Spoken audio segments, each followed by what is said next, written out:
Hey guys, welcome back to Real Housewives Recaps. I'm so glad you're here. Today you're in for a treat. We have the mega compilation, of the Lady C revised book, Meghan and Harry, right? Such a great book. I loved it. I've been through the original and now I went through the revised version, and really we had great conversations about it and dove deep into it, and I loved every second of it. I released it in installments, and then I like to do the mega compilation at the end for those that like to watch it all together. So if you hear me repeat myself, there's just a good chance that it's because I had different episodes, and then I'd want to go back over something I talked about in a previous episode. That's all it is. But I hope you enjoy this mega compilation, and let me know what you think. Did you read the book? Are you just reading along with me? Let me know in the comments below. As always, thank you guys so much for being here. Now let's get into this book and go over the revised version. I hope you enjoy it. Honk honk, everyone. You guys, this book is out. If you're like, Jen, what's going on? Okay. Lady Colin Campbell, you know I love Lady C, put out another version, an updated version, if you will, of this Harry and Meghan book. Now, I have read the original Harry and Meghan book in detail on this channel. You can go find all my recaps on that. This is the updated version. So here's what's exciting. A huge shout out and thank you. First, I want to thank Sheila MS for this. So my American friends, this book isn't actually available to us until around the 16th of April, but if you want a copy, you can find it it's through Barnes & Noble's Nook app. So this was pointed out to me by Recollections May Vary, hashtag we love you, Catherine. Thank you so much for pointing this out. You can now get a hold of this book if you want to. So here's my plan. Let's read it. Let's talk about it. Ooh, I'm excited to dive into it. So I'm just going to go a few chapters at a time. We're going to discuss what's new in it. It's been a little bit since I read the original book, so it's so fun to go back over this and pick out the new stuff and to discuss it with you all. So let's do that. And again, I'm Jen. Thanks so much for being here. So here's our lovely Lady C. I see she's been making the rounds and talking to people about her book. And it is very high on my list to try to talk to Lady C. I just really enjoy her writing. I enjoy watching her YouTube videos and just really get a kick out of her. She's very, very good at doing the homework and coming with the facts. And I'm really enjoying this very juicy update to this book. So let's jump into it. So starting with the prologue, and if you're going to read along with me, in this video, I'm going to try to hit the prologue and the first two chapters of the book. And again, I'm just enjoying the reread of this book. It doesn't show you, hey, this is the new stuff. But of course, as you're reading, you gather, oh, this is the new stuff, because the last version of this book, she wrote it in 2019. So it was around, it was published in 2020. And so it was around the time, of course, of Megxit. So she has more thoughts on a lot of this stuff, and it's fun to go back and read. So I'm just going to pick out the new stuff and talk about that. And again, if you want to see my coverage of the original book, I have that as well. So check that out. So starting with the prologue, again, she goes into that it was 2019 when she started writing the original version of this book. And at the time she thought she was going to be enlightening the public in this fascinating scenario that was going on behind the scenes. Of course, talking about with Harry and Meghan. And she thought it would be like a warning shot to Harry and Meghan and hoped that it would make them think again before continuing down this pathway that they were on. Again, this was around the time of 2019, 2020. And I'm laughing thinking about how much further they've come and sank since then, right? And side note, something I meant to mention that I wanted to put in this is I really think, I just have this feeling that this is shaking them some, this updated book. And the reason I think that is because I'm getting more and more, what are we calling them now? The sewer squad leaving horrible posts specifically about Lady C. And it's not just a disagreement of, oh, I don't really care for her writing. That's fine. You can, have your own opinions. It's vile things specifically aimed at belittling Lady C and discrediting her and stuff, and I'm not here for that. So that tells me that they're scrambling once again. One of 10,000 things they must be scrambling about is this book, and that makes me like it even more and want to discuss it even more with you. So again, diving back in, she was hoping that it would be a warning shot. Her original purpose of this book was to tell them, hey, straighten up, basically. But again, how far they've fallen since then.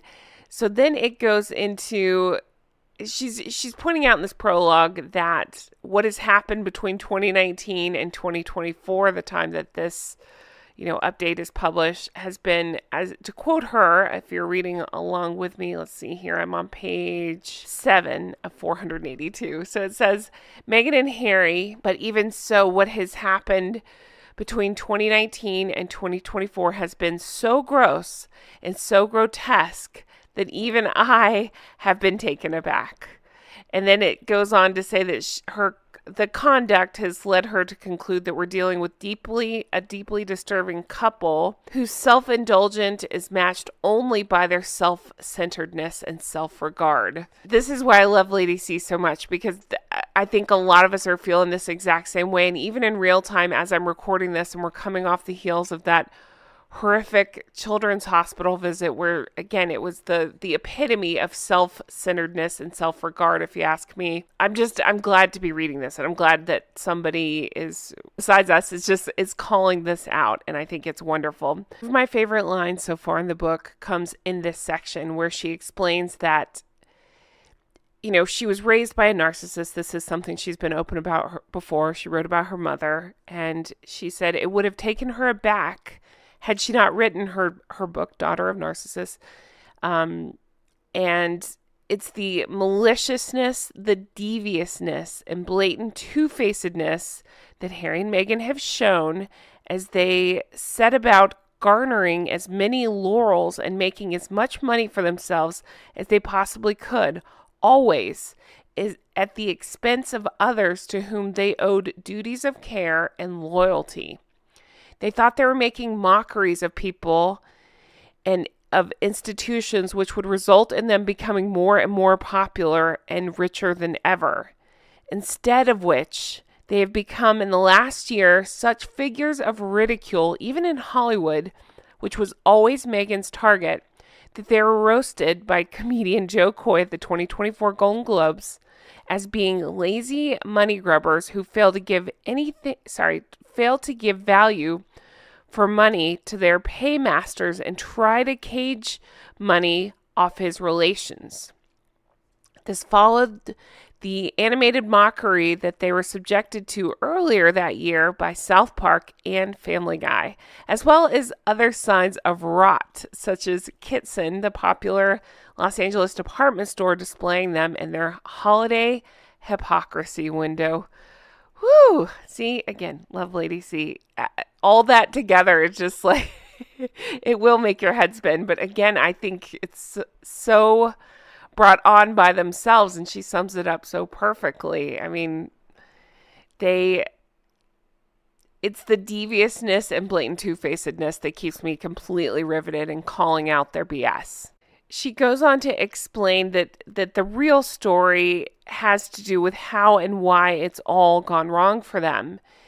It's their unwitting contribution to society, that they could have been examples of glorious possibilities that exist when one lives up to the opportunities which one achieves as well as is given in life. Instead, Harry and Meghan have shown us how lack of appreciation and other human failings will squander any opportunity if you're inclined. Okay, so we go into chapter 1 and chapter 2. That's what I'm going to be discussing now. Most of chapter 1 remained the same. It's chapter 2 where things get more juicy, shall we say. I've avoided reading spoilers because I wanted to read this and really react to it. But I do believe I saw rumblings of people talking about this. So let's talk about this. And if you're trying to read it along with me, let's see here. I'm on page 28, it looks like. All right. So she goes into Meghan and her growing up, right? And the history there. Well, it's interesting that Meghan, of course, as we know, lived with her father. Where was Doria? We know where Doria was. So Lady C always takes exceptional care when speaking about this, as you have to. So I'm going to say this is according to Lady C. And take this how you will, but I'm just going to talk about this one part here that indeed her mother was absent to the extent that the first time that the teacher with whom Meghan was closely involved, her drama teacher, met Doria was at Meghan's graduation. This protracted absence led to lurid speculation about where Doria was and why. Here we go. There exists a record of one Doria Ragland who was sentenced for fraud in the Riverside County Court, California, and then she lists the case ID, as well as one Doria Lois Ragland, with which an offender, and then gives the ID there. But this author does not suggest that these individuals are the same Doria Ragland who is Meghan's mother. And Thomas Markle Sr.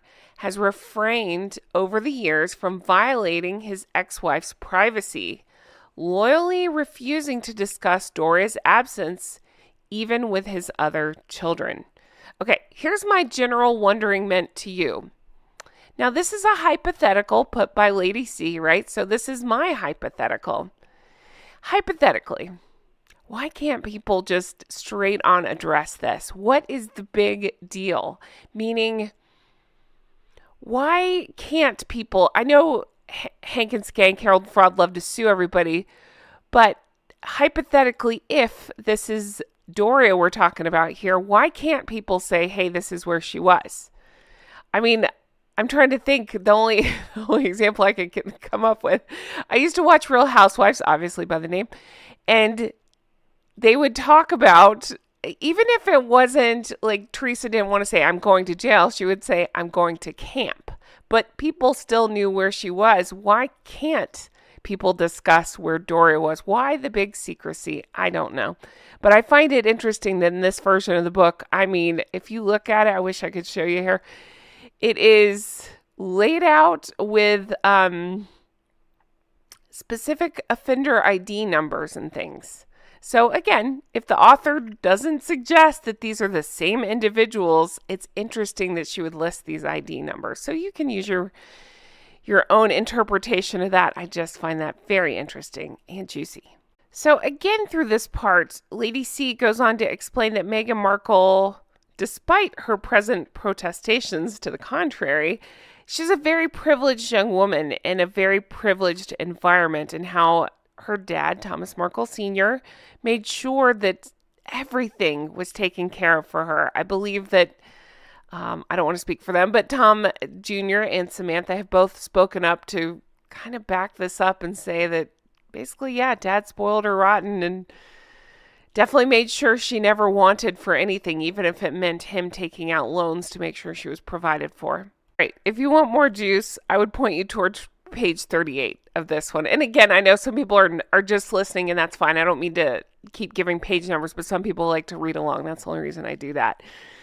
All right. I'm not going to read this part. I'm just going to generally summarize. Lady C goes into very specific substances that allegedly Samantha basically spilled the beans on what Doria was on.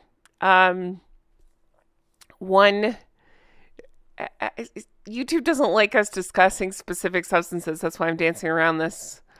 One is something that might grow, and one is something that's a white powdery substance, right? You can decide what that is.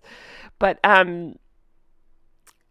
what's interesting here, though, is that they go on to speculate, could Doria's love of substances, could they have affected Meghan in the womb? Perhaps. And that Samantha remembers Doria partaking during her pregnancy and dismissing all concerns. I think I read this part with my mouth open, like, damn. And again, I read this book a couple years ago, and I absolutely loved it, and I recapped it and all that. So while I feel like, yeah, some of the stuff was touched on, I feel like she's going harder into this stuff, and I'm here for it and find it interesting. And here's the other interesting side to this to think about is, here Lady C is laying all this out and her opinions on everything. So if Meghan decides to contest this, right, and sue, well, she's going to have to go through discovery, right, and prove that this is not the case. So either way, it's interesting, and I'm Team Lady C. We'll just leave it at that. Let's keep going.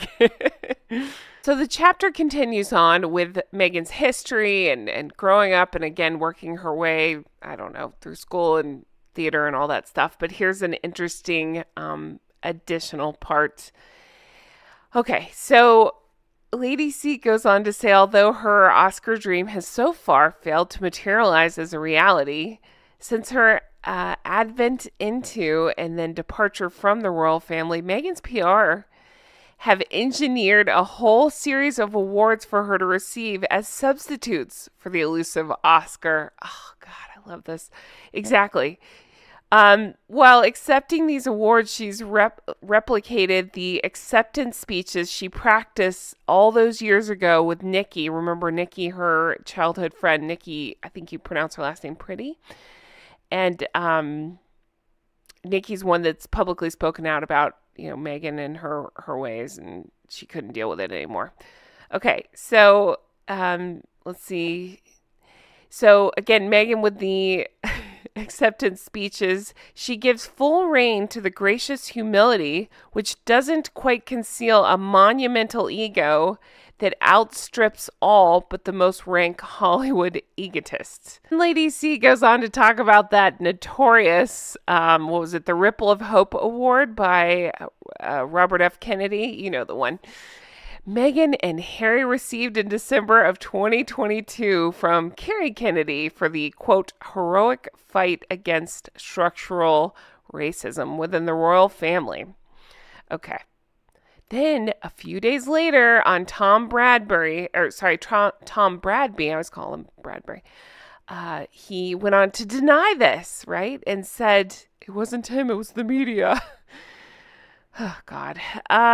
They created an anomaly, which neither he nor Meghan nor Kerry Kennedy seemed bothered by. Again, it's the hypocrisy and the unending lies and changing of the stories over and over that keeps me completely riveted, leading dispassionate observers to note that the only remaining rationale for having received the award was undeserved publicity for both giver and the recipients.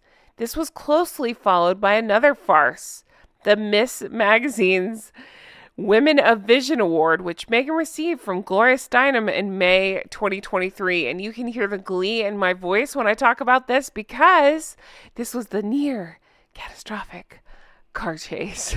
Who could forget that? It is funny. Buys herself an award, allegedly, right? And then overshadows that with this ridiculous near catastrophic car chase BS. All right, so Lady C continues on that something of a contradiction. For all Meghan's accomplishments, limited as they may have been, have somehow been achieved using the rungs of men's ladders. The fact that this event ended with Meghan, overshadowing it with her fanciful claims that she and Harry had been chased for 2 hours in a catastrophic near-death experience by paparazzi. I mean, you cannot make that stuff up. Through the streets surrounding Times Square at the impossible speed of 80 miles an hour.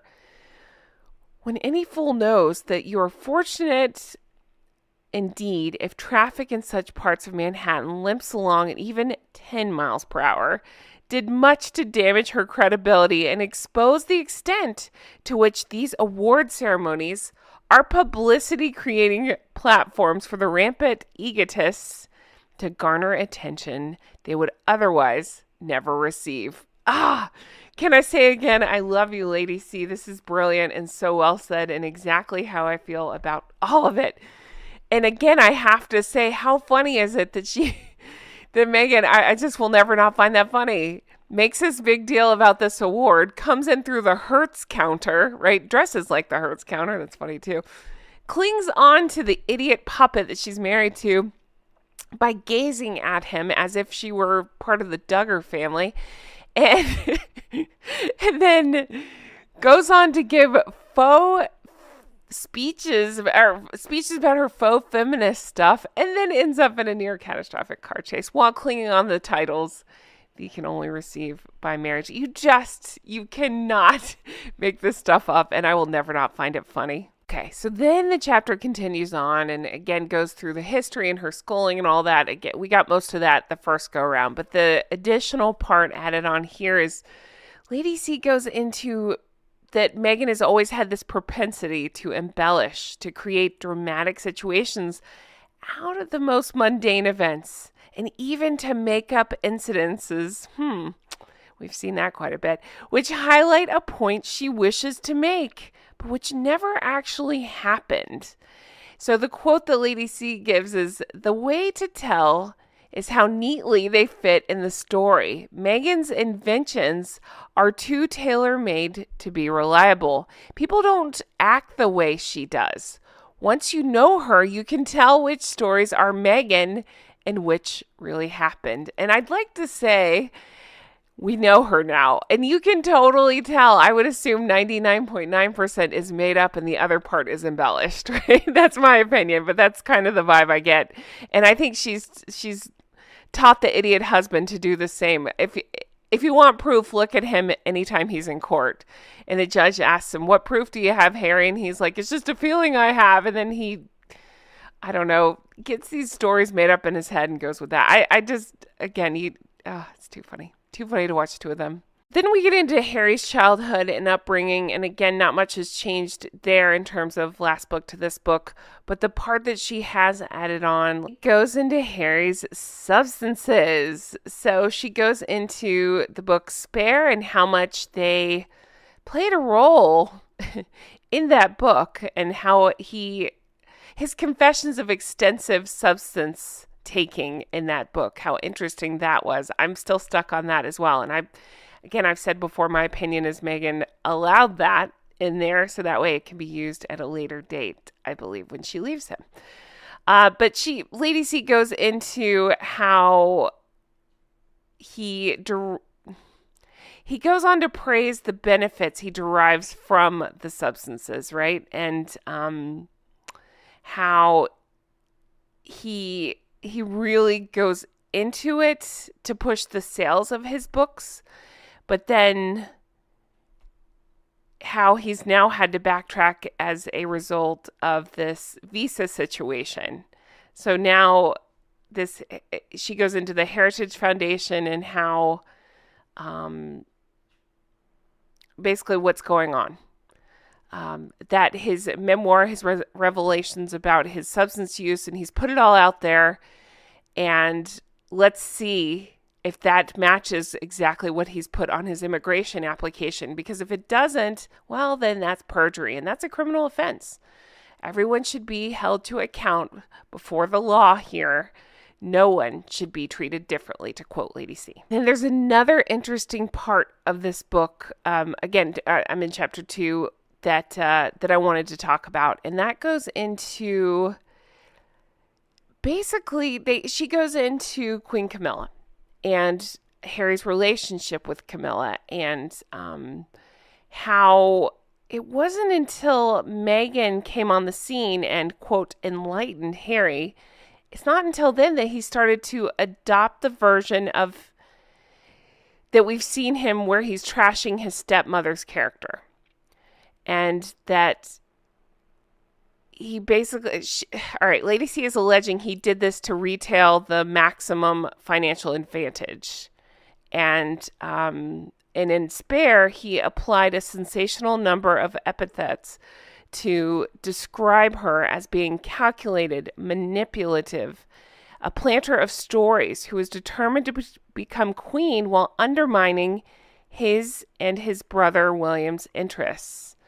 In other words, she's now an archetypal wicked stepmother, the complete antithesis of the woman he had described at an earlier time of her marriage to his father. This is something that I had talked about at the time that I found interesting, and I'm glad that she's pointing it out too.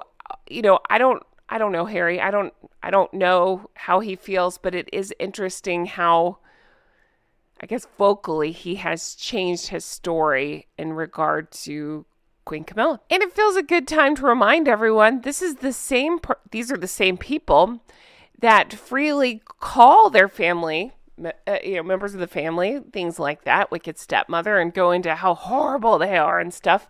But the first time anybody speaks out about them, that's when they want to shut down free speech or play the ist cards that they love to play. It's absolutely ridiculous, and their followers are taking pages right out of their book and doing the same thing. We're seeing it in real time right now. We are continuing on Lady Colin Campbell's book, Meghan and Harry, The Real Story. This is, of course, the updated version. I explained in the last video how I was able to get it a little bit early here in America. So if you're looking to get your hands on it, I did get it, Barnes & Noble, the Nook app. Thank you to those who let me know about that.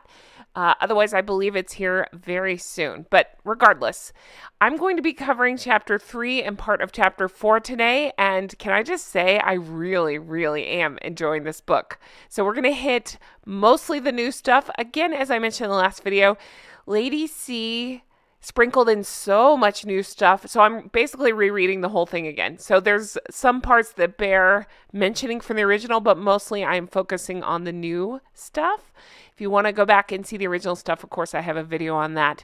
Can I just say, when I was putting this together and pulling pictures, this makes me laugh. Here she is with Doofus, of course, on the right. There she is with Corey on the left. Interesting, huh? Not even original poses with this one. Okay, so I mentioned this in a live stream, but I am mentioning it here. I have now reached out to Lady C. I really want to talk to her, so hopefully she sees it and responds. But even if not, can I just say, big fan. I really am enjoying this book so much, and I do recommend, if you're willing to reread the book, because again, it's not clear the new parts, just reread the whole thing. It's wonderful. Definitely recommend it. Okay. So in this episode, you'll see pictures of Meghan with Corey here. You'll see pictures with Meghan and Trevor. Trevor seems like a really nice guy. He does not want to be involved or dragged into this. So I'm more focusing on Meghan hanging on to men as we continue to see with her. But let's pick up with Chapter 3. So I have to start out. And again, I don't even know that this is necessarily something that Lady C has added, but it bears repeating. Listen to this. I'm on page 83 if you're reading along with me. To quote Lady C here, Meghan was simply not beautiful, sexy, striking, or memorable enough. She was not outstanding enough. She did not have good enough figure for screen stardom. Her fame was better suited to modeling, except that she was not tall enough to have a successful career as a model. And that makes me laugh because, one, again, love Lady C, and two, you remember we found that CV where she lists herself as a supermodel. I mean, the ego. Huh. All right, let's see here. Nor did her torso showcase clothes to their maximal advantage the way Catherine's did. Although she loved the camera and already knew what to do with it to maximize herself, it simply didn't love her enough to become another Marilyn Monroe or Sophia Loren. Great female stars were either stunningly beautiful or outstanding talents like Meryl Streep, while Meghan, for all her hopes and ambition, were neither. Ooh, I would like to go ahead and wrap up this video. No, I'm teasing. No, I'm saying I'd like to leave this here. Mic drop on behalf of Lady C. You know, I think of all things to sting Meghan, I would think that would be it. I don't think she gives a crap about Doofus, her stupid husband, Harry. In my opinion, I don't think she cares about the kids, which is so weird to say, but I'm saying it I don't. It just doesn't seem to be her focus except for herself. So I think of all things that would hurt her, That would do it. All right, let's continue on. So let's get to the new part of this chapter. So Lady C picks up and talks about the deal or no deal days. Now, what's interesting is, of course, in 2022, she went on her podcast and rewrote history, as Meghan tends to do, and made herself victim yet again. What am I talking about? Okay, so Lady C goes into it. Meghan had landed this role as briefcase girl on Deal or No Deal. This brought her a steadier and larger income than she had had. But this was a daily reminder she was nowhere near where she wanted to be professionally. So again, Lady C points out, it was 2022. She went on to condemn her stint on the show in that horrible podcast. Man, I wish Jay was here, because anytime I bring up this podcast, he's like, oh, he's still mad at me that I made him listen to it. But anyway, she brought it up. And she said there that she felt objectified, that this brought down a tirade of complaints from the other girl, none of whom shared her sentiments or had any of the complaints that Meghan did. Though several of them pointed out it had been a great launch pad for their subsequent careers. So into the melee waded the show's popular host, Howie Mandel. Now, I'm not personally a fan. I think he totally botched. If you know, you know. The whole, I'm still pissed that he botched the interview he had about Tom Sandoval. Again, it's from Vanderpump Rules. Don't worry about it. Anyway, so when I see Howie Mandel, I go, ugh. Anyway, so he pointed out that the girls were mic'd, and if they had the personality to prevail, they used the exposure to showcase their winning personalities. What he did not say was that it was believed in the industry that his wife had encouraged him to get rid of Meghan when her helpful and inventive interventions in Howie's direction caused both Mr. and Mrs. Mandel a degree of discomfort with which neither wished to contend.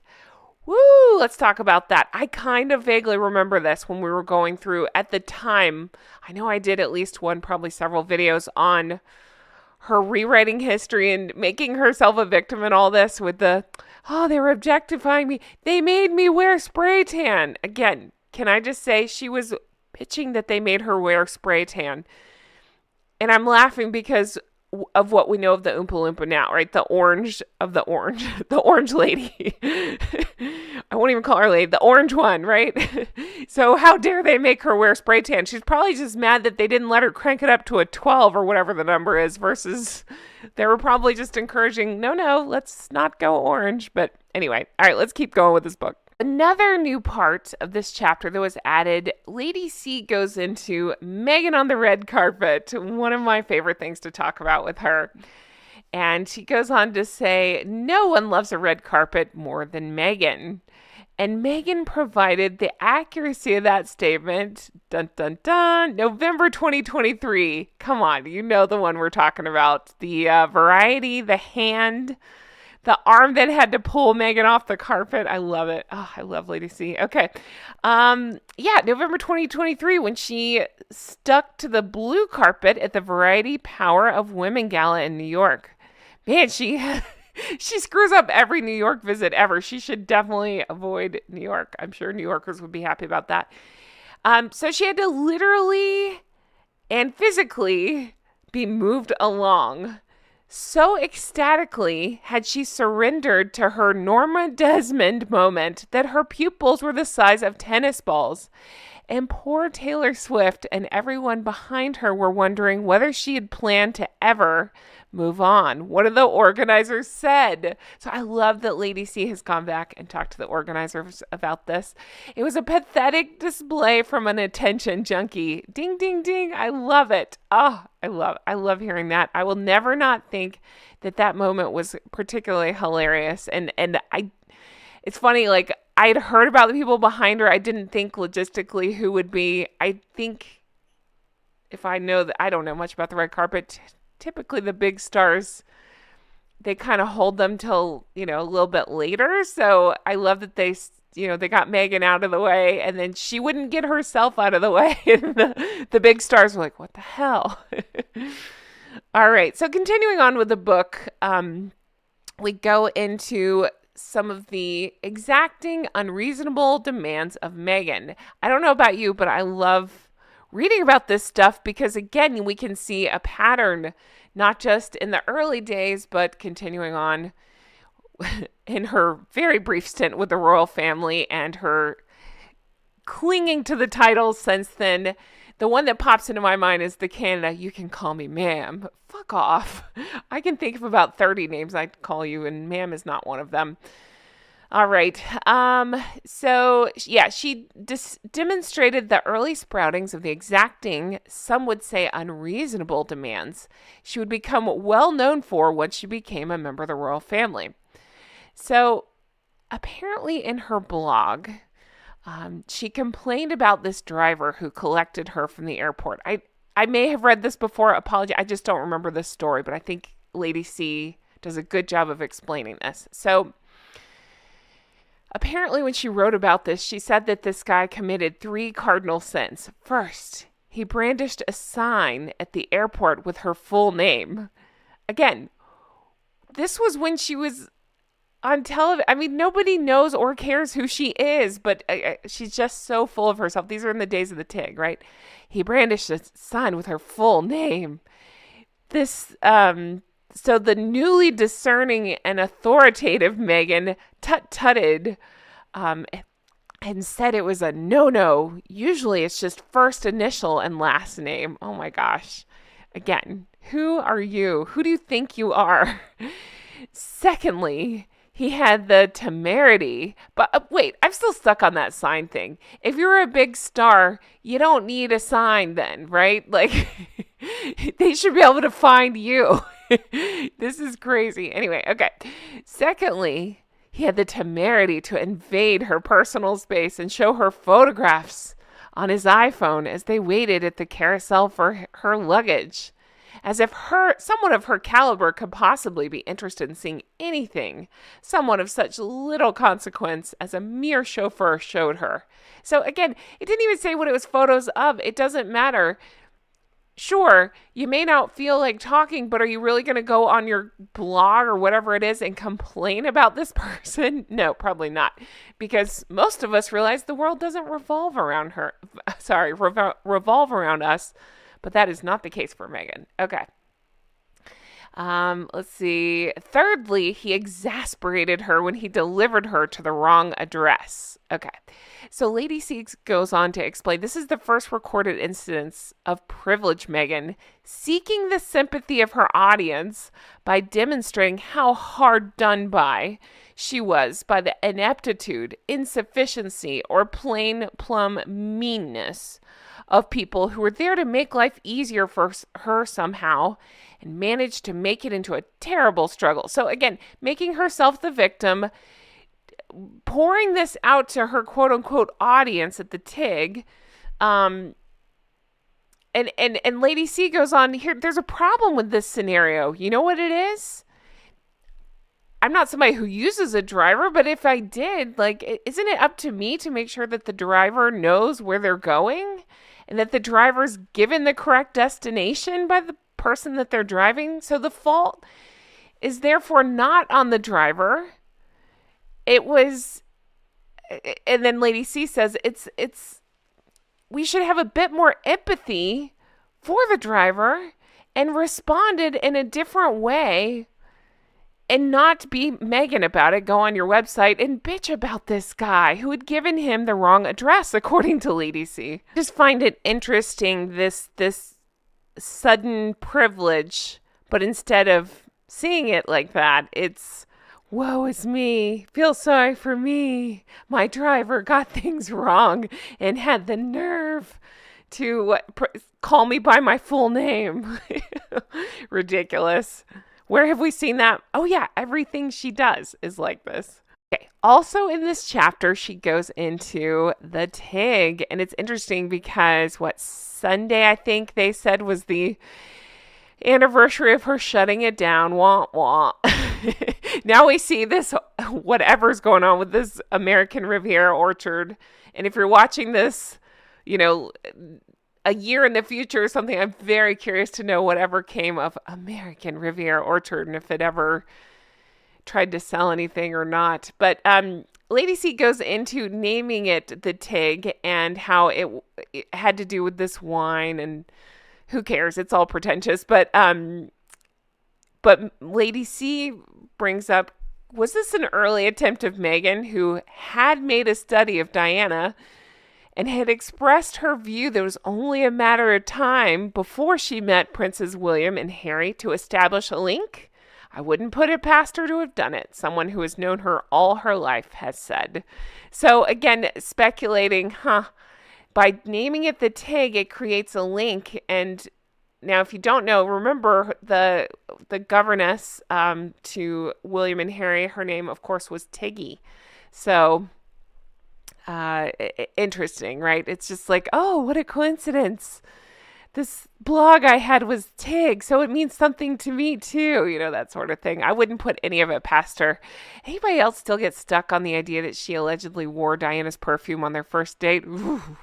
But while we're talking about this, I have to direct you to page 102 because Lady C talks about just before closing it down, the Tig boasted some 2 million followers. But then Lady C said, let me just read this part to you because it just applies so much to what we're seeing right now. Although detractors assert that many of those followers were bought. I just did a video about that. And therefore, its success was more illusionary than actual. The fact is that Tig enjoyed a degree of success, irrespective of whether it was to the extent that it boasted.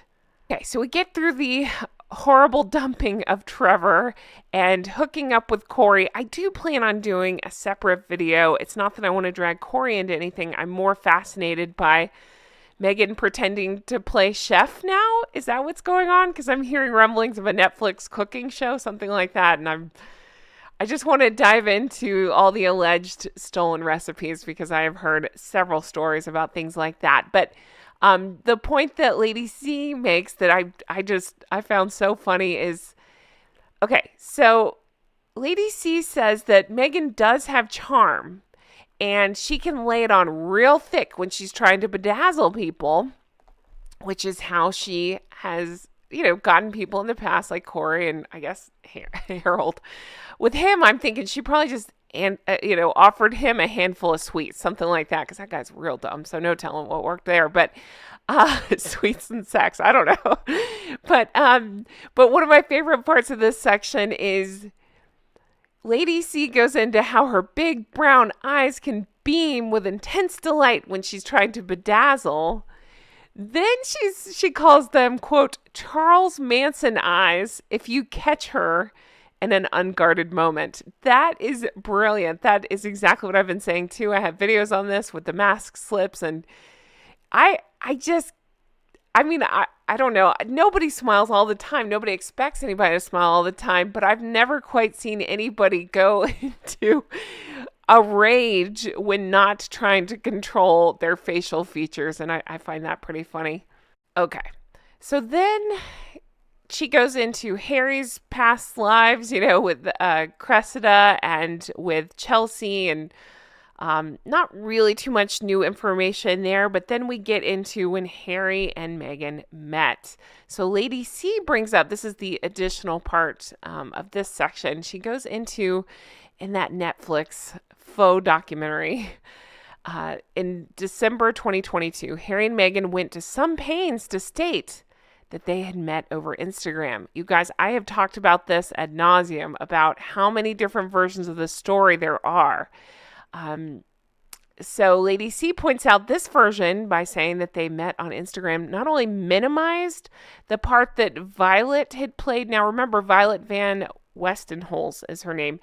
And originally they had talked about her role and how Violet knew that Harry was desperate to meet someone and that she was the one that actually unwisely set them up on a blind date, and the rest is history. But they decided to minimize the role that Violet played in it, but also they contradicted themselves.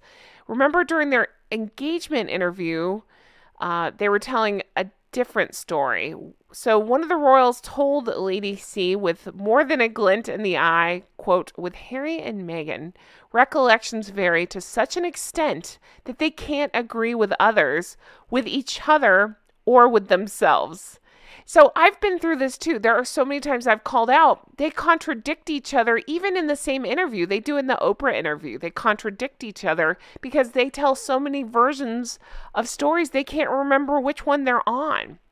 And I feel like she always has an agenda and he can't keep anything straight. So when you have all that, you can't, I mean, again, you have different versions of stories.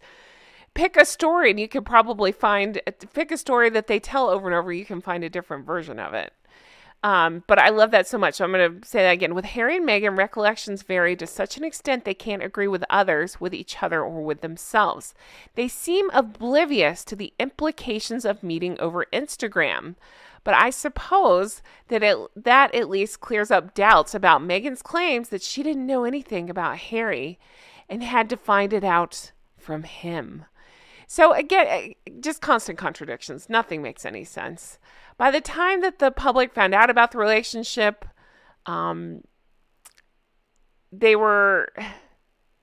she goes into the background checks that they were running. And I pause on this because there's not really any new information. And I was hoping that there was because I want to know more about this. What did those background checks bring up? I need all the details. How much did they know with this one? How much was she spinning? Because we've seen it. Take her dad, for example. We've seen her spin that tale to make herself a victim. So I'm sure she was a big old victim in every story. And I just wonder how much did they immediately see through? How much did they know? I want to know all about that. Then we go into chapter 4, and I'm just going to kind of skate over this until we get to the new stuff. But the thing that Lady C wants to make a point of explaining is, again, their version of events doesn't match the reality. And what that means is people were excited for Harry. They still liked him at that point. He was truly popular. And Lady C says if that's the girl he wanted, talking about Meghan, and if she could make him happy, which she certainly seemed to be doing, no one wanted to raid on his parade. Almost by common but silent consent, we all took a soft line. This is according to a journalist she spoke to from the Mirror. And that's how I recall it as well. Most people were excited for them and excited for him that he found someone and excited to see what happened. It turned sour because of those two. And then Lady C points out, there's another big red herring thrown into the mix for useful purpose, and that is sexism. So the press started diving into Meghan and, of course, went into the TIG. And Lady C points out she was beating the twin drums of racism and sexism. We're still there. That's where we're at. And I got to point out her followers do the same thing. They can't make a logical argument because how could you support anything that either of those two, talking about Harry and Meghan, have done? Instead, they deflect and cry racism and sexism. I don't even want to talk about the guy, but what comes to mind at the time of this recording is this awfulness we're finding out. I don't even want to say the guy's name. The guy from UCLA, that is a very outspoken Meghan defender. And he's saying horrible things about Catherine, claiming that she faked her illness for attention. I can't even, that's why I don't even want to talk about the guy. But yet, when he's called out and said, what the hell is your problem? What does he do? Playing the ist cards. What does Bozo do? Plays the ist card. Oh yeah, what does Omid do? Same thing. And if you're new here and you're like, what's the ist card? All the ist words, racist, sexist, all those things. Instead of actually addressing what is going on and why they would make such vile, awful claims and be so disgusting and horrible people. I can go on and on about that. It's, oh, nope.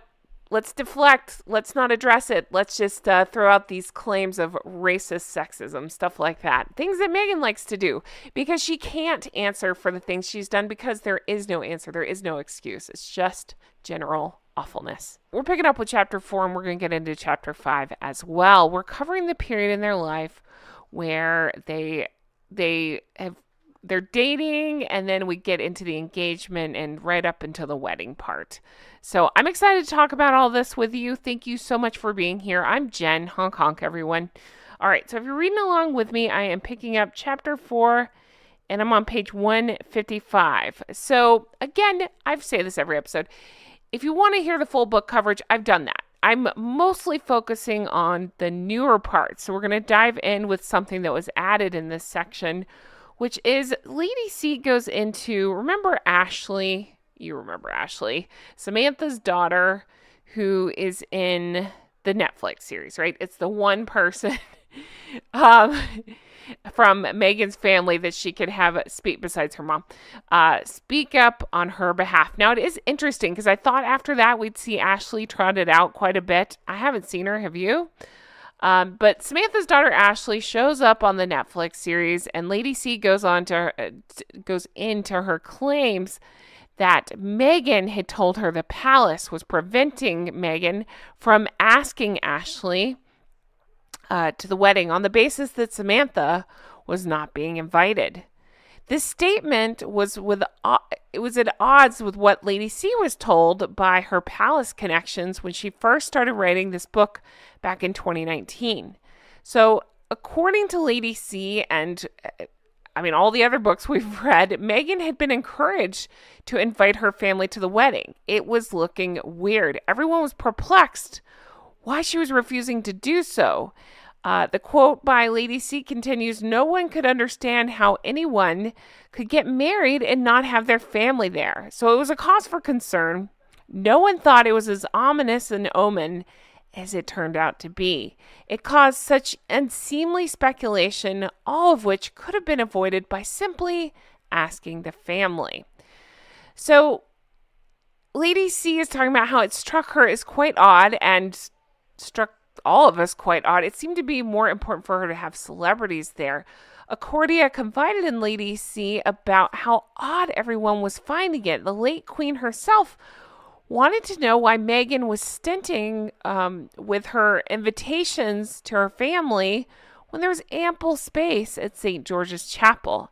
She thought it was a very bad idea that Meghan's family weren't going to be there, and gently tried to get the point across, but Meghan had no interest in having her family there, and Harry's only interest was in pleasing Meghan. Now, side note, does anybody else wonder, do you think he ever thinks about this? I think he's very painfully stupid, but I do wonder if he ever goes back in time and replays all this and goes, what was I thinking?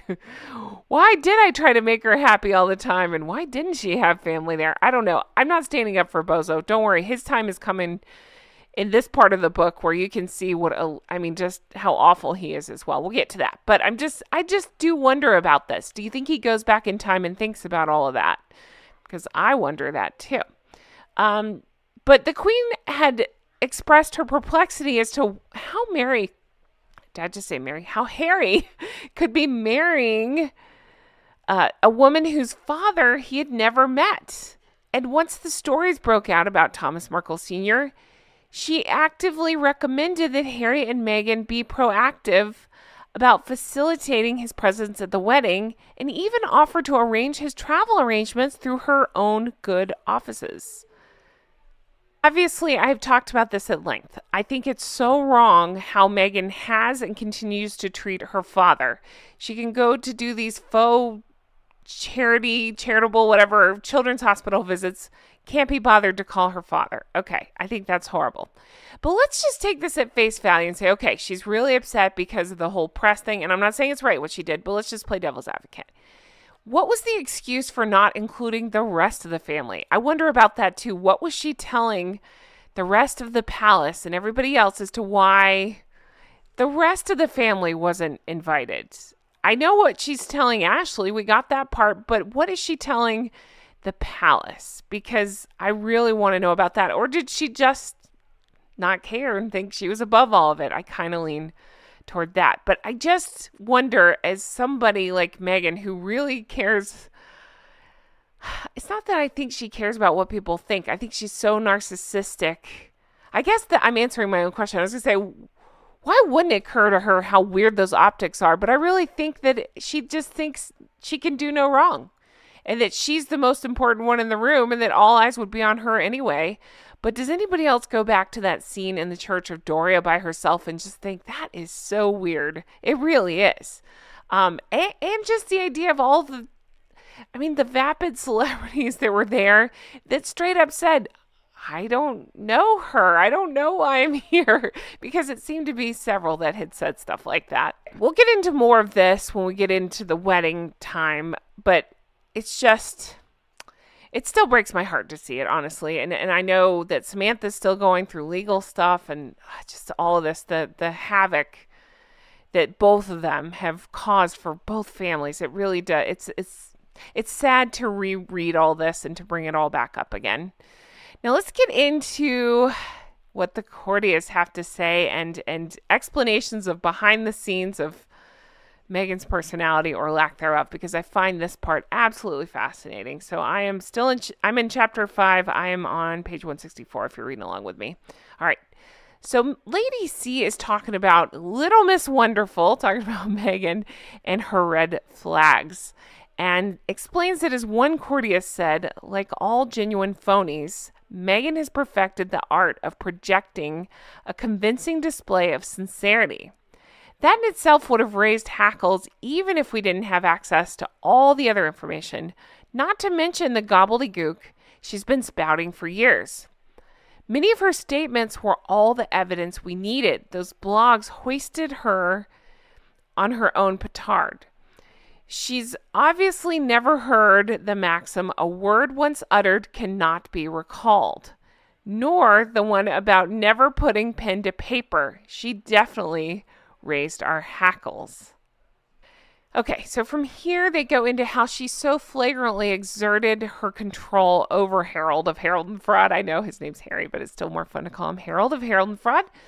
Although at first it was viewed in a positive light. So no one before had seen him quite like this, where anybody managed to control him like this. He seemed happy. Superficially, their relationship seemed good, but then with any, examination, of course, they could see beyond that. Lady C goes into how Meghan would, quote, slam the physical button, wrapping herself around him like bindweed, stroking his back as if she were a nanny and he was a vulnerable 6-year-old in need of reassurance. Lady C said she, for one, felt like that Meghan was manipulating him emotionally, undermining him by playing on his vulnerabilities. Ding, ding, ding. Look at the car chase. I think about that a lot. I think that's a great example of it. I'm just speculating here. I have been told by people that are a little bit more in the know that he didn't know that was going to happen that night, but that was a plan by Meghan and Doria. I'm going to throw out allegedly because I don't know that for sure, but I've been told that from more than one person. And honestly, I would assume as such that she knows how to manipulate him emotionally by doing things like that and playing on his vulnerabilities, his need for reassurance. Again, I can't stand that guy. I'm not making him a victim in all this. He is just as much guilty as she is. I think about the way he treated Her Majesty the late Queen and all the things he's done, and he sucks too. I just want to put that out there. But she plays on his vulnerabilities. And again, I bring up that near catastrophic car chase because you can see it. She's like smugly smiling and smirking. Doria's falling asleep and he's like freaking out, taking videos. Who knows what the hell is he? He's probably playing Sudoku. I don't know. That's too complicated for him. He's probably coloring something on iPhone. I have no idea. But she does this under the guise of caring for him when in fact it's more about gaining power over him. The way he used to look at her when she was on the other side of the room was painful to see. He was like a puppy looking adoringly at his master. His eyes would swivel in his head and his gaze would follow her around the room. But she's clever, and she wanted to be constantly reinforcing her control over him by agreeing with him, indicating how clever he was, how wonderful, laying on the adulation with a trowel. So again, I say, interesting. Now let's think about where they're at today, because that doesn't seem to be the case. We don't see the control claw unless they're in the news for being, I don't know, shitty about something, because that seems to be happening more and more lately. And then they go to something like Invictus and they lay it on thick, and then they pretend to do that all over again. I don't know. I just find it funny to think about how far they have continued to fall. And we don't see this quite as much anymore. We heard the stories that they're sleeping in separate places, and nothing of the sort would shock me at this point. So then Lady C goes into how Meghan likes to take this stance of us against the world mentality where men are concerned. So she points to her history. Think about the wedding photographs she published after both of her weddings. So it's Meghan and her husband of the moment. That's a quote from Lady C, and I think that's funny because I also think about a lot of people call her Harry's first wife. All right, so the husband of the moment and Meghan, they turn their backs to the camera, staring unseeingly out at the world. It's a classical us versus the world pose. Just goes in to reinforce, that he needs to protect her a little bit, right? I don't know. I feel like she's just always playing the victim, and it's like us versus the evil in the world.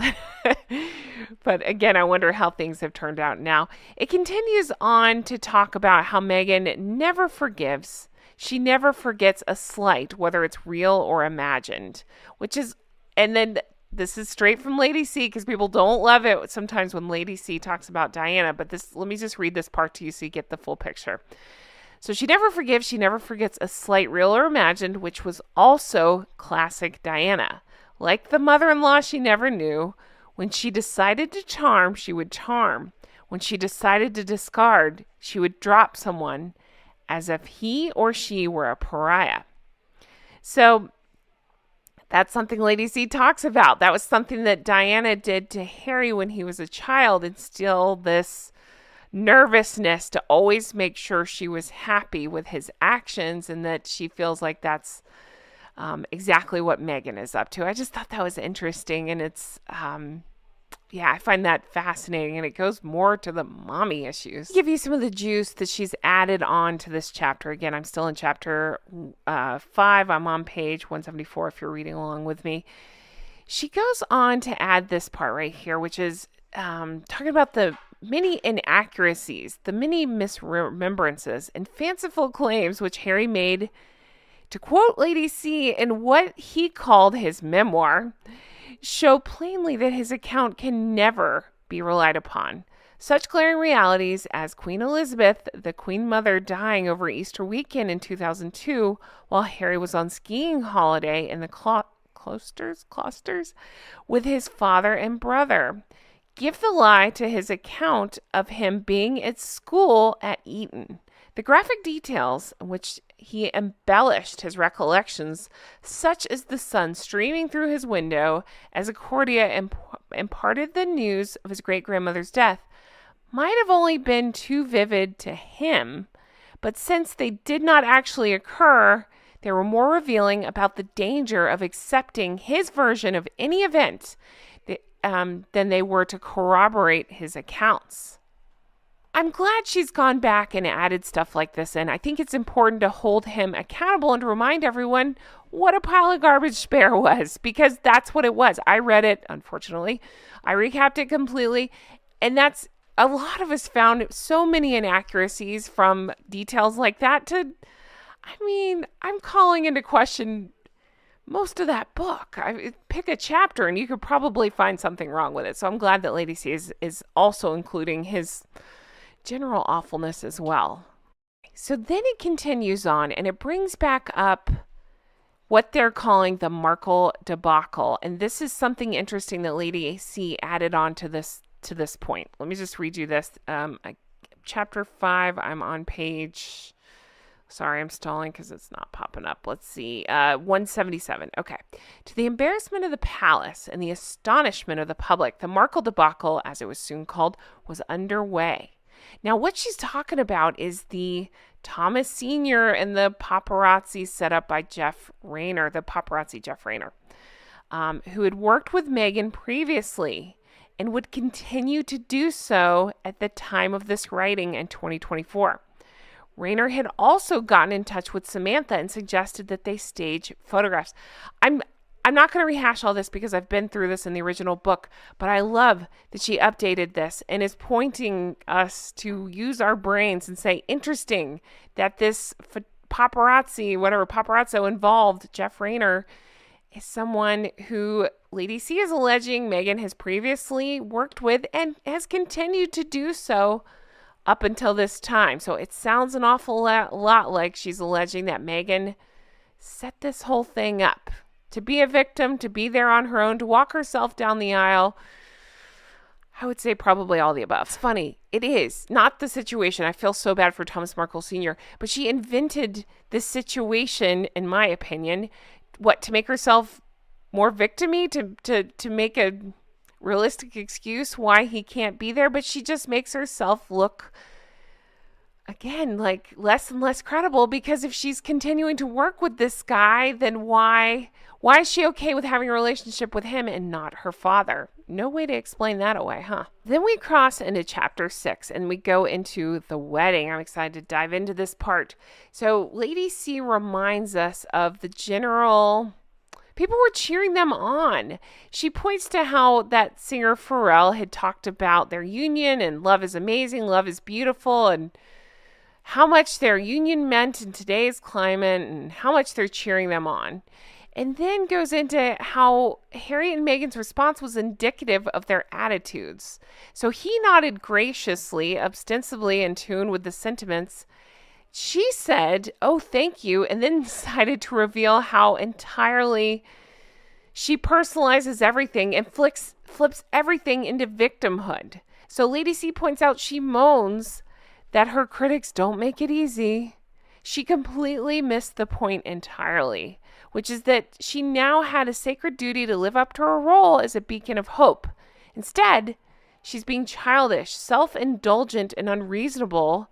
So glad Lady C is delving back into this, because this is what we've all been saying. We were all rooting for them, to quote Tyra Banks. At the beginning, we were all, I think a lot of us were hopeful. Yeah, there were some red flags with the engagement interview, but we're all generally excited for their union. And then stuff like this, and you're like, this was your opportunity to silence critics, to be good people, but you can't do it, right?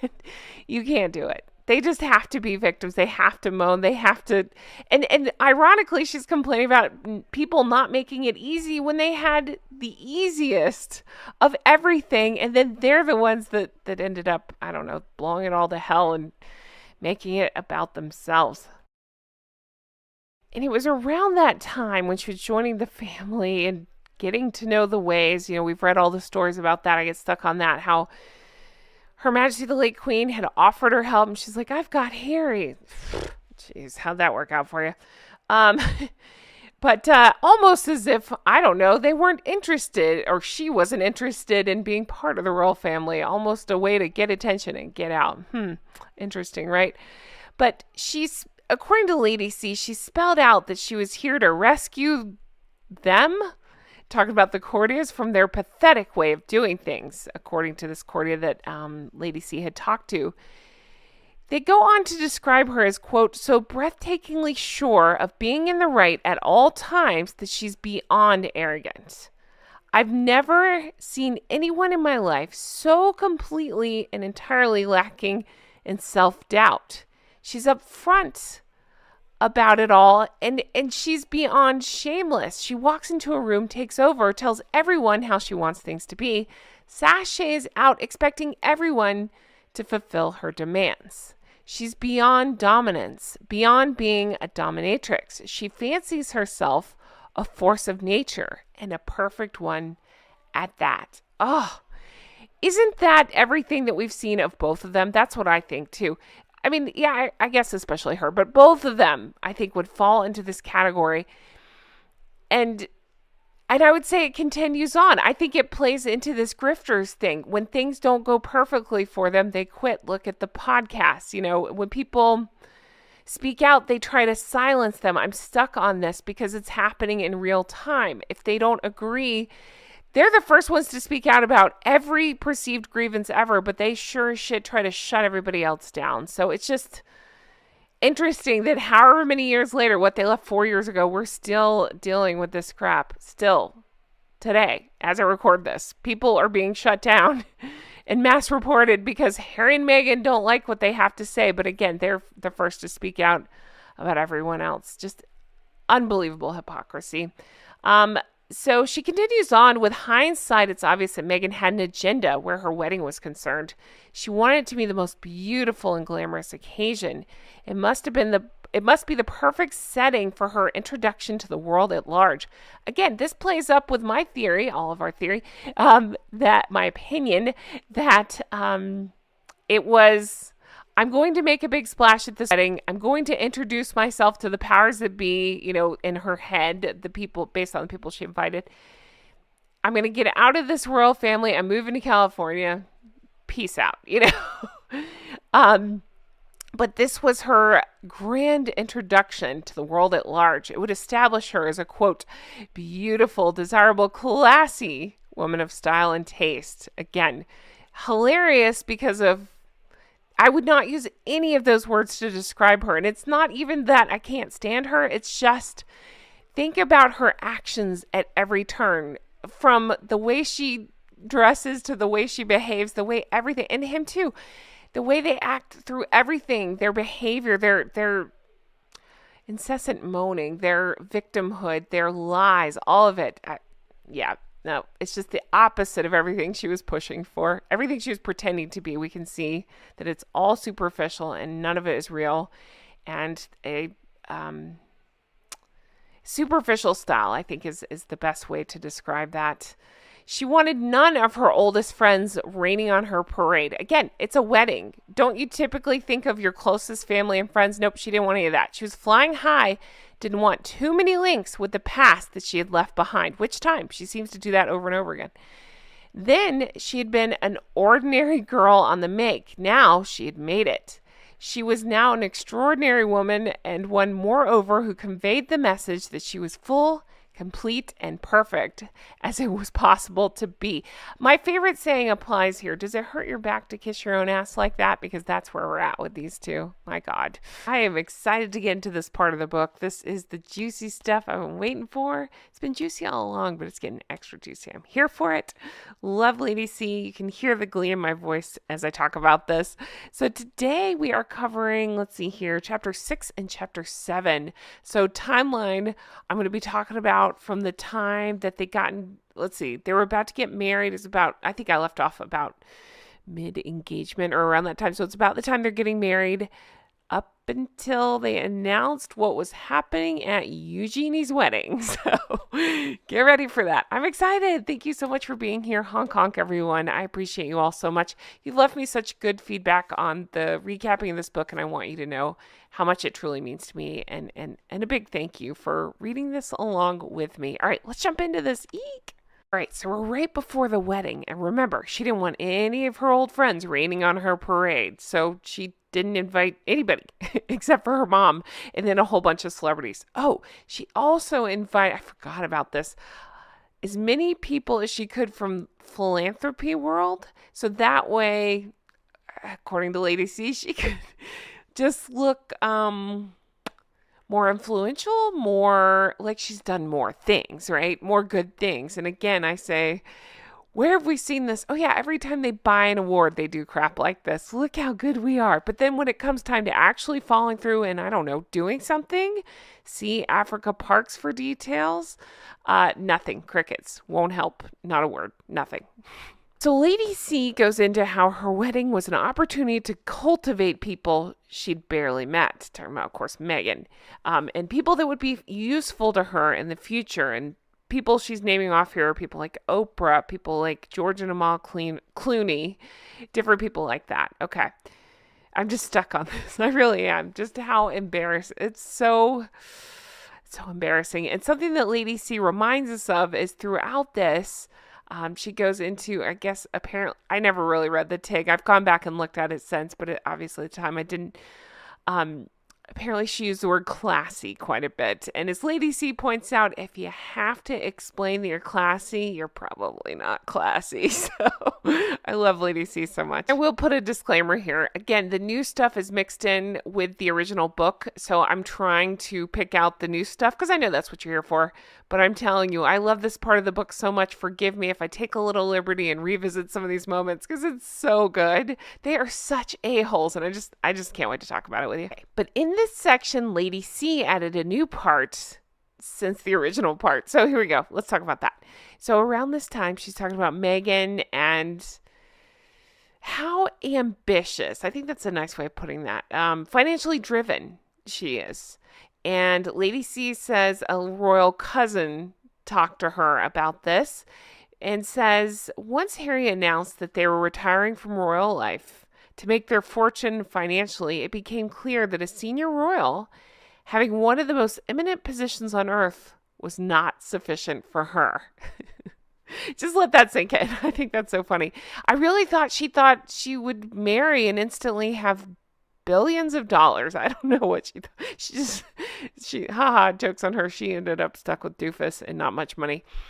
So not everyone thinks that her ambitions are limited to lining her pockets to the full extent of her capacity. I've heard that she intends down the line, ready? We've been through this before, to run for president. So this is, again, according to Lady C, quoting one of Harry's old friends who allegedly told her in about 2020 that she's supposed to be, again, according to Lady C, she's using Harry to improve her chances for running for president. Now, again, this was told to Lady C in 2020. I gotta think in 2024, she's got to realize that's just never, ever going to happen. Now, at the time of this recording, I'm recording this, it doesn't matter, one evening, and it's just been announced that, I don't know if it's official, but they're saying that those two have inserted themselves in our elections here to make sure that there's not misinformation or some other buzzwords that they're using spread around. And I'm like, what are we talking about? They are the my God, I almost gave them titles. The king and queen. They're the king and queen of misinformation. They finally get some titles. Those I can agree with. No, but seriously, they are the worst about, out of their own mouths, they contradict themselves constantly. So how are they going to keep anything straight?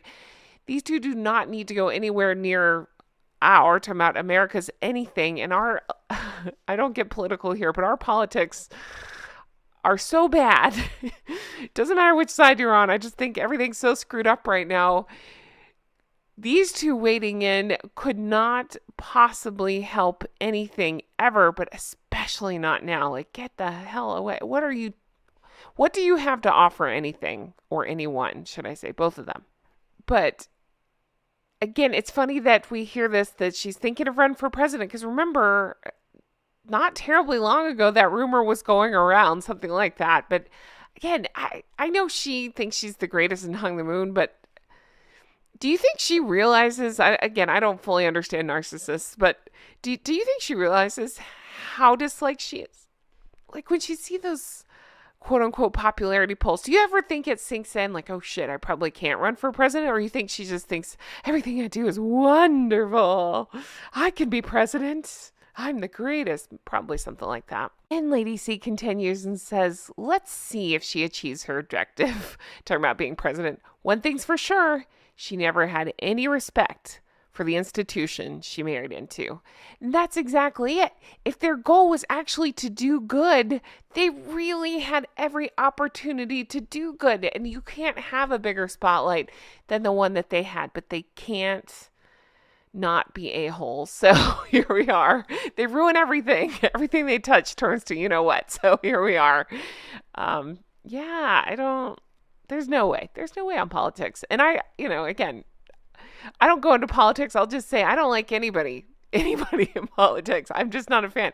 So yeah, maybe they do belong then because I can't stand them either. I don't know. I just, why in the world would she think that she had any kind of shot when her approval rating is so in the trash and she can't even get her shit together to put together a website? So how she thinks she's going to be president? So in the run up to the wedding, she again had this mindset where she decided, you know what, I'm just going to buck all royal tradition. And according to Lady C, completely had the full backing of Harry because he's an idiot. He can't think his way out of a wet paper bag.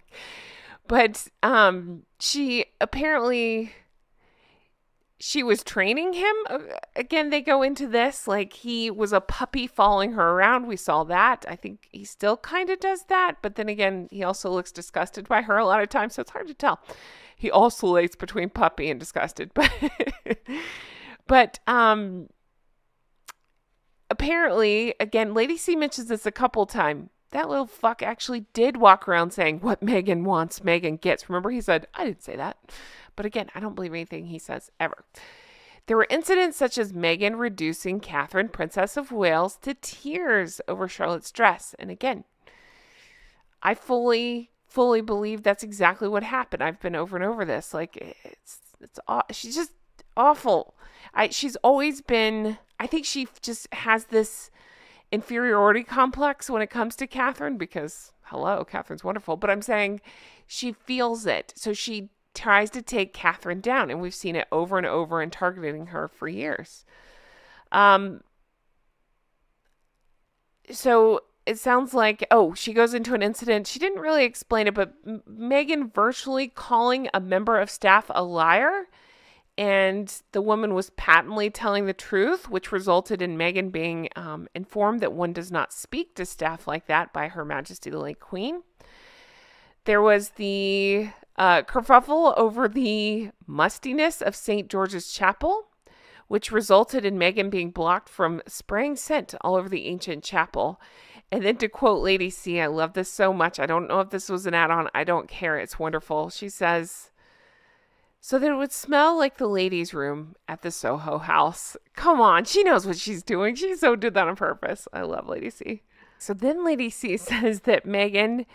So Harry's mantra is what Meghan wants, Meghan gets. Well, Meghan's was, it's our wedding. We want it done our way. And Harry had no idea that the R was actually meant to be a my. It's my wedding. I want it done my way. And he just went around again, according to Lady C, saying what Meghan wants, Meghan gets. I remember hearing the one time, I may have read this before, again, it's been a while, and forgot that apparently he said this multiple times. It just makes him such a douche. So then the palace is having to get involved, saying, Meghan, don't you think you should invite some of your family?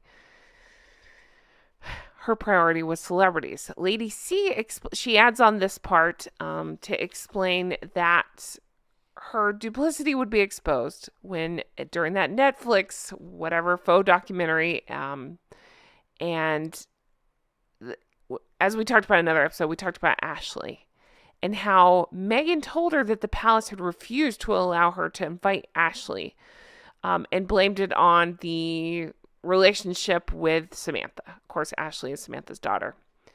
So this is something that the palace has denied. And Lady C says she knows that what Meghan's saying is not true. And that when Lady C was writing the original version of this book, it was 2019, that she was told by several sources, said that what Meghan was saying makes no sense because, again, the palace had expressed concerns about this. Courtiers had expressed concerns. The Queen herself had expressed concerns, and they even bring up Prince Philip brought it up, that family's so important and that Meghan could be exposing her family to such humiliation. Well, this person said he wasn't sure whether she simply was ignorant about it or didn't care, but thought it just wasn't to her credit and was an error of judgment, but she was just refusing to have her family there. She goes on to explain that just Meghan remained indifferent about it. She didn't care about the embarrassment of her actions and how it might affect the family because, again, that's Meghan. She doesn't care. Call your dad, Meghan. I know you're watching this. Call your dad. I really do feel for Thomas Sr. When I read this stuff again about her wedding and her mom being there and stuff and the things that I know about Doria now and then knowing that Thomas wasn't able to be there and he really wanted to be, it just breaks my heart for him. Anyway, I digress. So they go in to explain that Meghan actually called her suit's family, and I'm laughing thinking about how they've pretty much disowned her now, except for that loudmouth guy that speaks up to kiss her ass every 5 minutes, but even he has kind of backed off, in my opinion. What's his, Patrick J. Adams or whatever? Even he seems to have backed off, but I really like the lady that said, we don't have her number. I like her.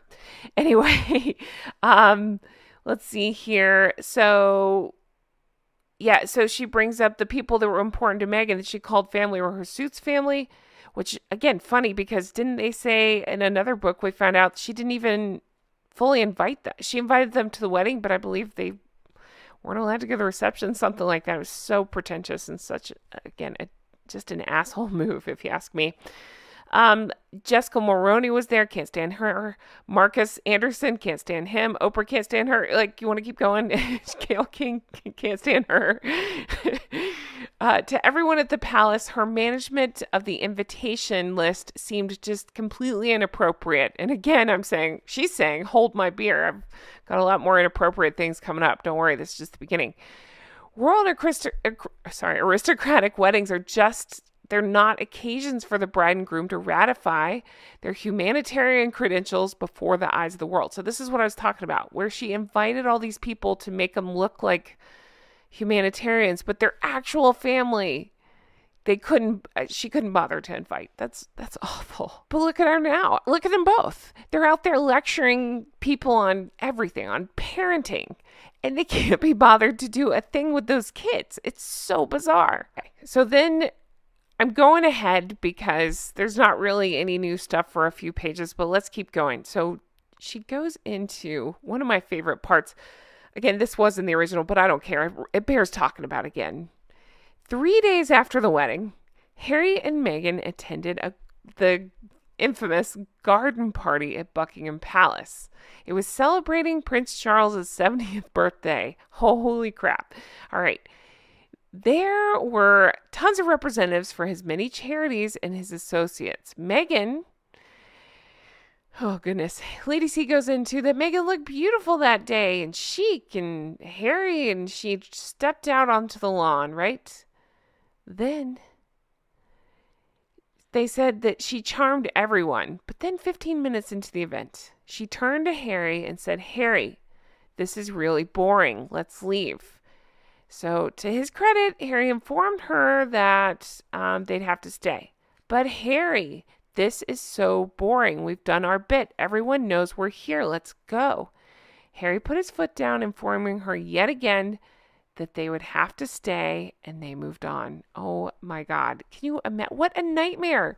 Everything has to be about her. We are just days after the wedding. Even if you feel this way, I mean, you teach your freaking 3-year-old not to say things like this if they're in an event, you know what I mean? Or whatever, 6-year-old, not to say things like this. Like, you cannot say you're bored. People did nice things for you. You be nice, whatever. People just did nice things for her and she cannot be nice. Awful person. Okay, then we get into chapter 7. Now, you'll appreciate this part. And I am on page 196 if you're reading along with me, because you're going to want to see this. Royal women usually wear colored garments so that they'll stand out in a crowd. It's deemed polite that you make yourself visible to those who have taken the trouble to come and see you. It is one of the many minor unspoken protocols based upon consideration under which all royals function.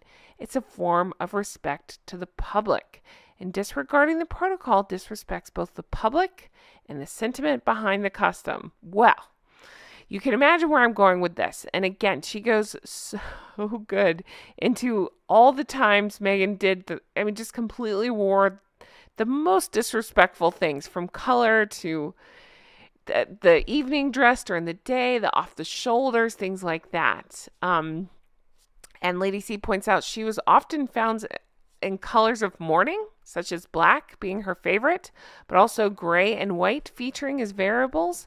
Then she's, oh my God, my southern accent just came at variables. We try to get variables sometimes that happens. With beige thrown in for good measure when she required a change of pace. So I'm rethinking everything now. So was this a color message to us? Black with the royal family, because I was in mourning. They were so mean to me and oppressive by welcoming me and throwing me a multi-million-dollar wedding and paying for everything and taking care of all of everything. They're so mean to me. I need to wear black.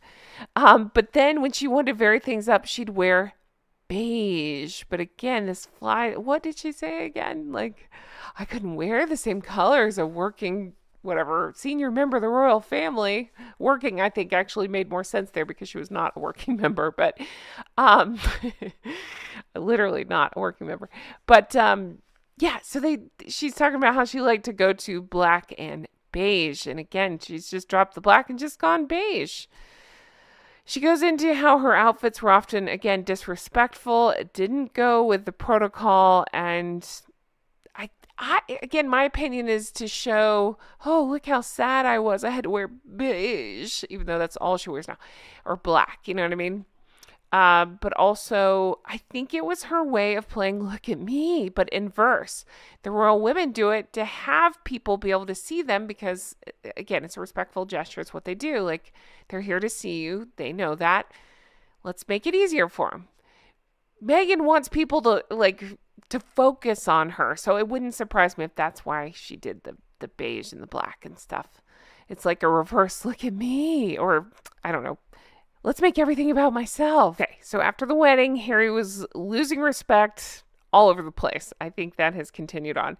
So what a pity. He had gone from being a trying teenager to a respected young man, and then super popular with everyone. And then there's Meghan. So by the early days of Meghan and Harry's marriage, his posture had changed. He and his, I love this so much. Lady C calls it, he and his latest other half, just like I've heard people call her Harry's first wife, he and his latest other half were no longer just another couple amongst friends. There was an aura of specialness that they emanated from themselves jointly. So they thought themselves more evolved, more woke. They were no longer, this is, again, this part I'm reading straight from the book, so don't get mad at me. People hate that word woke. I don't care. They were no longer ordinary human beings, but extraordinary people whose awareness of their destiny to change and save the world separated them from mere mortals. And again, I laugh thinking about how much they have sunk since, this original part came out. All right. So then, remember, she had this us against the world attitude, and that's what began to predominate after they were married. She started putting distance between Harry and some of his oldest and closest friends. I actually think that was happening even before the wedding. I've heard the stories where she met the friends and was such a bitch, allegedly, didn't like them making jokes in front of her and stuff like that. I don't know. Even if some version of that is true, even if we're playing a telephone game, that's a little true. I'm just like, really? The first time you meet somebody? Is that her thing? I'm thinking about the first time she met the whales. And it sounds like she was awful and throwing everybody off and trying to hug strangers, and then calling them out for not wanting to be hugged by a stranger.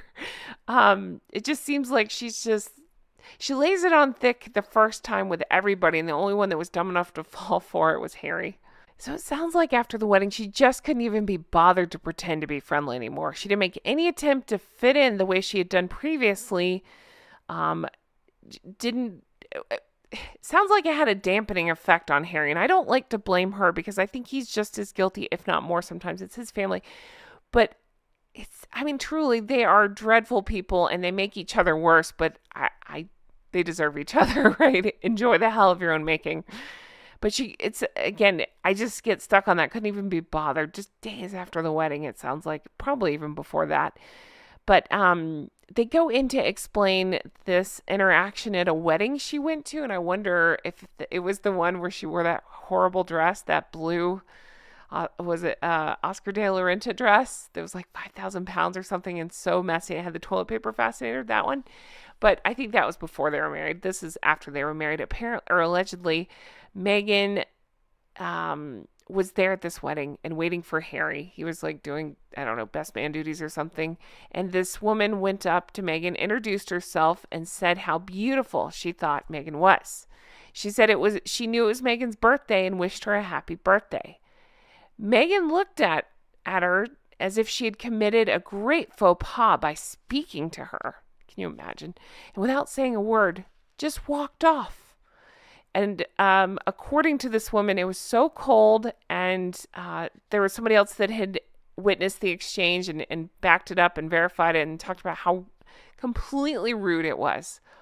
What a bitch. You can't even say thank you so much. Thank you. I appreciate that. Nothing. Just be a person or be humble or gracious. Nothing. They can't do it. Oh, she goes into how they would huddle together, putting up an invisible barrier between themselves and the little people, everybody else, right? The peons.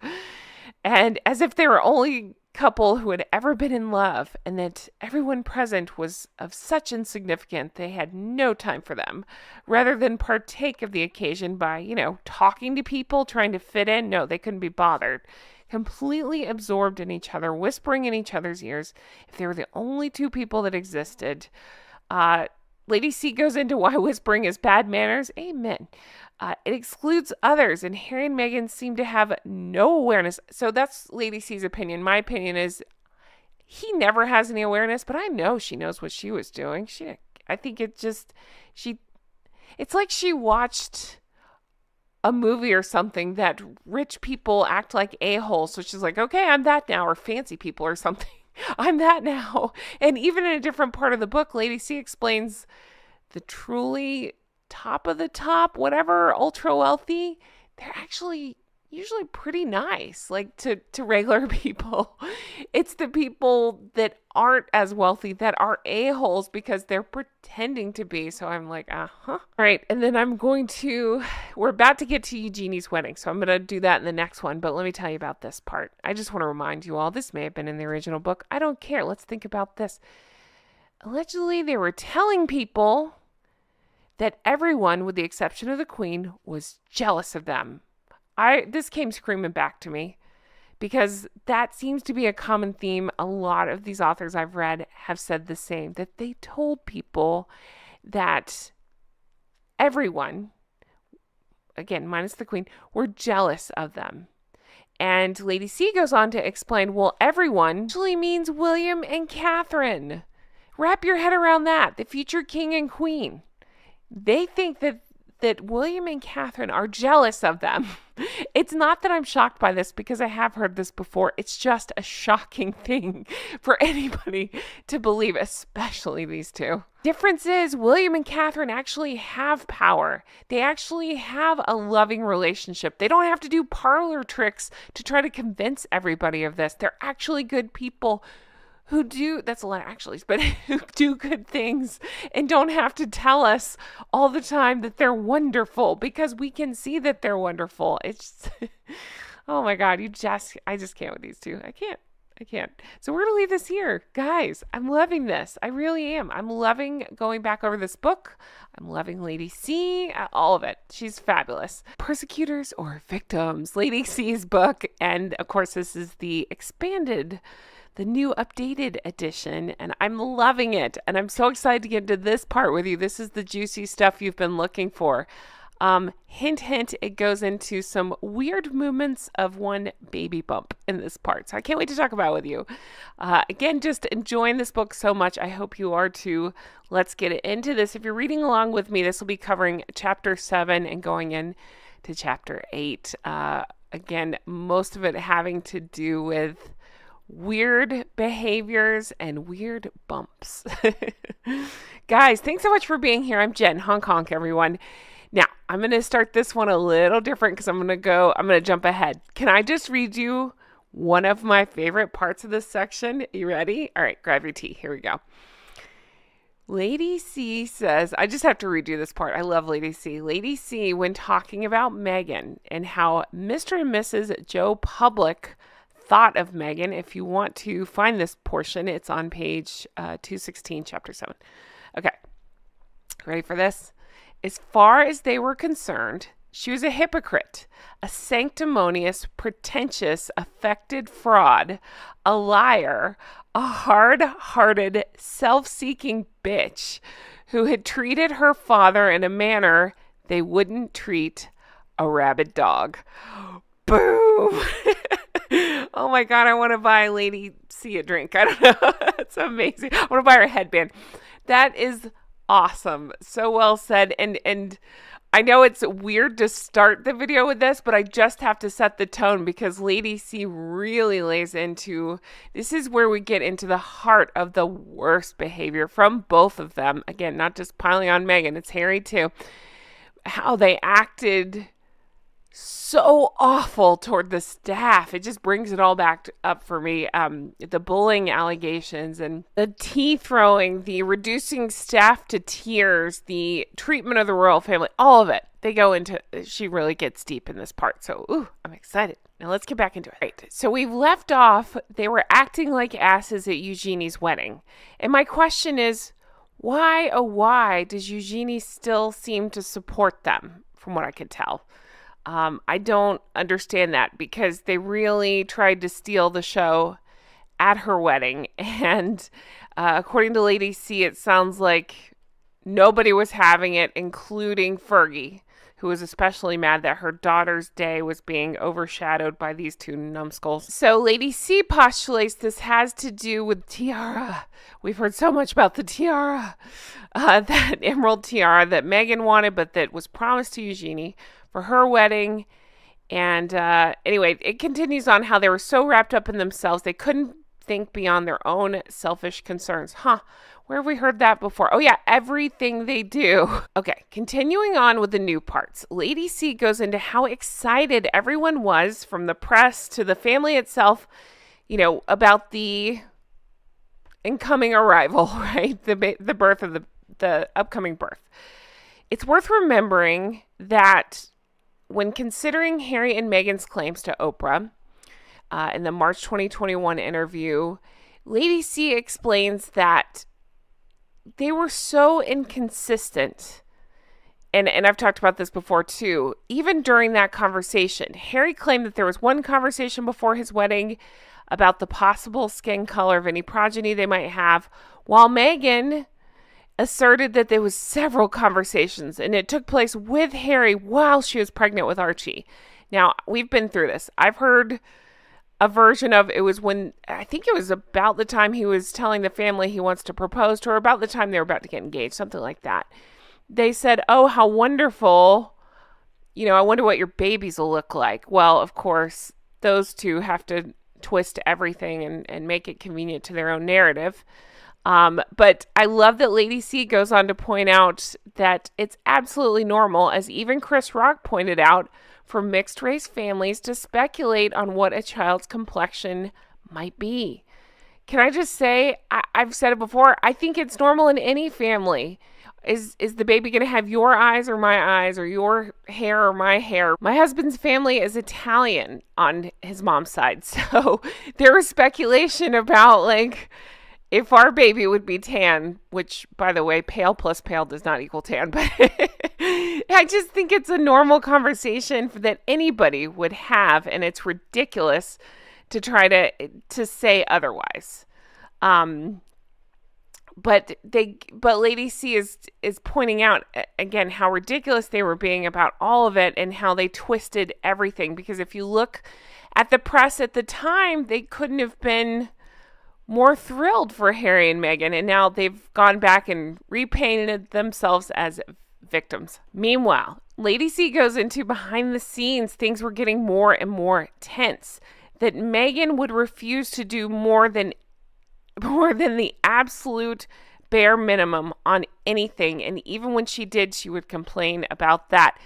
Again, I find this so funny now, talking about the lazy effing grifters that they've earn themselves, and it's apparent in everything they do. It's the bare minimum while buying the most press and then complaining about the press. Then it goes into how Meghan's high opinion of herself led her to the delusional conclusion that anyone who opposed, criticized, or disagreed with her was, say it together, jealous. This is something that that we were talking about. Harry had basically said in the last part of the book. It's this continuing theme that they both spewed, that everyone was jealous of her. That was the firm belief of the delusional duo, that William and Catherine were jealous of them. This sentiment was echoed in Harry's book Spare. According to the Sussex line of reasoning, William and Catherine were trying to, quote, do them in and keep them down, even before they had boarded the plane. They're talking about when they went to Australia. My goodness. Again, I talked about in the last one, but it's just the most ridiculous claim I think I've heard. There's so many to choose from, but this has to be one of the top ones, that William and Catherine are jealous of them. Again, look how this has played out since. William and Catherine never speak of Harry and Meghan. Harry and Meghan can't shut the fuck up about them. They even involve the whale's children. So, I'm sorry, who's jealous of who now? And we go back through the Australia trip. I've been through it, so I'm just going to give you some of the highlights here, or lowlights. Remember that she insisted upon her friend Jessica Mulroney, can't stand her either. I've said it on record, I might be wrong. I had a little bit of intel sent to me that they're not actually on the outs. They just kind of have to keep it on the down low. Something about Jessica allegedly uses this for the attention in the press, and also taking a page out of Meghan's book plays victim. I don't care. If they were involved in bullying little Princess Charlotte, then F the both of them. I have no use for either of them. I don't care. According to this, Meghan absolutely insisted that Jessica be there as a stylist. But what it was she wanted give her an all-expense paid trip so she could have a friend there. They could treat it like a lark, but also a massive inconvenience, something to complain about. So according to Lady C, she seemed intent on doing the barest minimum, made herself unpopular with people behind the scenes who came into contact with her, was abrasive, where have we heard that? Oh yeah, everywhere, uncooperative, and downright churlish. Then caused massive offense when she declared, "I can't believe I'm not getting paid to do this." Someone who accompanied them had said that. And I've seen some people say that it was maybe even taped or on video or something. I don't know. Heard the same thing, read it in the other books. It's my opinion that absolutely is the case. What an awful spoiled brat. Her whole life was being paid for. Everything. Her accommodations, her wardrobe, everything. She barely had to do anything except for meet a few people, and couldn't even be bothered to do that, and was complaining the whole time, it sounds like. What a nightmare. Yeah, so Lady C fills it in and says, yeah, all her living expenses were being covered by the state. She had her friends along for the ride. Her objection was that she wasn't having her palm greased with hard cash. And Lady C points out she's so tacky and vulgar, and it exposed her as being greedy. And one of the insights that Lady C gives here is that, Meghan and Harry have gone to rewrite history and say the press had it in for them. But she explains, no, it was quite the opposite. They could tell that they were being awful. Allegedly, Harry was being awful toward the press. That's something that Valentine Lowe went into in his book. They were being horrible to the press and forgetting that they were invited guests along for this tour. Anyway, but the press were actually doing them a big fat favor and not reporting on how awful they were being. Then you ready for something even more sickening? Okay, here you go. By Harry's own admission, in statements that he would later make publicly, he believed that Meghan, quote, was better in the royal role than those who had been born into it. So again, those idiots are believing that they're the most popular and that the family is jealous. All right, let's get into the part you've been waiting for. Chapter 7, I'm on page 215. She's continuing to talk about the awful visit to Fiji. I've been over that in a separate video as well. You can definitely check that out if you want to know all the shenanigans she pulled. Okay, but here's the noteworthy additional part that I want to talk about. It's at this point that Meghan's unique physical attributes became worthy of being remarked upon. Extraordinarily, she began to show, as even Harry would later confirm, despite being only 2 months pregnant. Plainly, Meghan was a most unusual woman, though quite how unusual was still not as apparent as it would become over the succeeding months. Whether this show of pregnancy was deliberate or accidental ploy to soften up the target audience and gain the admiration of the public the way she had gained Harry's, or She was simply exploiting the news of her pregnancy because she's the sort of person who is exploitative enough to mine each seam to the full extent of its capacity. And that's why I love Lady C. So, already noticing some belly area inconsistencies. Weird, right? Also during this time, Lady C reports on an incident I think I talked about before, but I honestly forgot about. I get focused on the tea throwing incident because that's crazy. And now there's another incident Lady C brings up around this time as well that was reported back to her. Let's see here. Sorry, I'm stalling. It's page 219 if you're reading along. What it is that Meghan is alleged to have hurled onto the floor a dress that had not been ironed to her exacting standards, with her allegedly saying, "You call this pressed? This hasn't been pressed. I want this pressed properly now." Can you imagine her speaking like that to anybody? And I mean, that's the worst part of it. You can't speak to people like that. You cannot act like that. I don't care who you are. You cannot. Okay. But you have to see the humor, as I do, that of all things to yell at people about, sounds like she was yelling at people about all things, but of all things, wrinkles? Really? Wrinkle. Have we seen any of Meghan's outfits? She must be throwing shit on the floor all the time because nothing is ever pressed right or tailored or hemmed or fixed or fitting well or anything like that. So must be that all of her clothes are thrown on the floor. That is the only explanation for the way she wears things. Also during this part, we get into the breakdown of the brothers. And Lady C does add on that the idiot Harry, basically by writing his book Spare, he proves that it's not the press violating privacy. It's he and Meghan. Again, we already knew this, but it's interesting that she addresses that. I do want to draw your attention to page 221 because this is another favorite passage of mine in this section. When speaking about Meghan, Lady C says that girl demands nothing less than total adoration. And if she doesn't get it, you're iced, according to a royal cousin. Also, Lady C says that Meghan Markle is her own creation, as confirmed in her 2 blogs. As she put it, you can be anything you want to be. All you need to do is become it. Of course, there's a gap between the reality of what Meghan was and the facade she was presenting to the world, which is exactly why she cannot maintain friendships and why, in my opinion, she cut off the family. Then we get into chapter 8. And again, first page, Lady C hits us with this, talking about how the public's view of Harry and Meghan were shifting and that they could see through her, especially, it sounds like. And while she still had admirers, an uncomfortably large percentage of the population, as well as the press, had decided, quote, she was nothing but a pretentious piffler with the depth of a teaspoon, a sincerity of a phony, and the trustworthiness of a fraudster let loose in a room full of cash.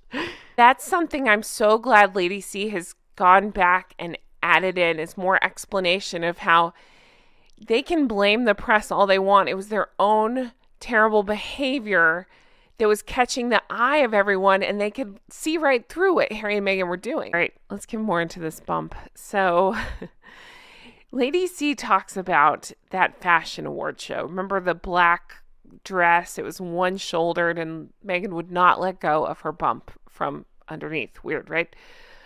She stepped out onto the stage to present an award. Now, we've learned from many books that this was allegedly not a planned occasion. She just decided she was going to make a grand entrance and hide it from Jason Knopf, if I'm remembering correctly. That was in another book. I think Revenge kind of spelled that out, that it was just like it was going to be a grand look at me moment, and she didn't want to tip anybody's hand. So she just basically didn't tell, but maybe like, I think 1 or 2 people, something like that. So she just showed up at this awards ceremony, made a very dramatic entrance. I remember the black nail polish she was wearing and that Givenchy dress.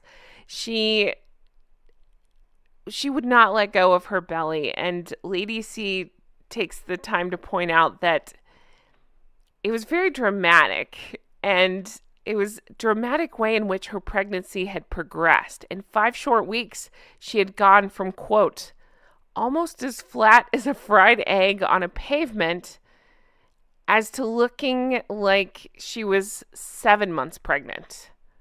So something weird is going on, and she'll go more into that in a second. But Lady C is talking about what we've talked about, which is she wouldn't stop clutching her belly with both hands and continued clutching it and clutched it some more and still some more.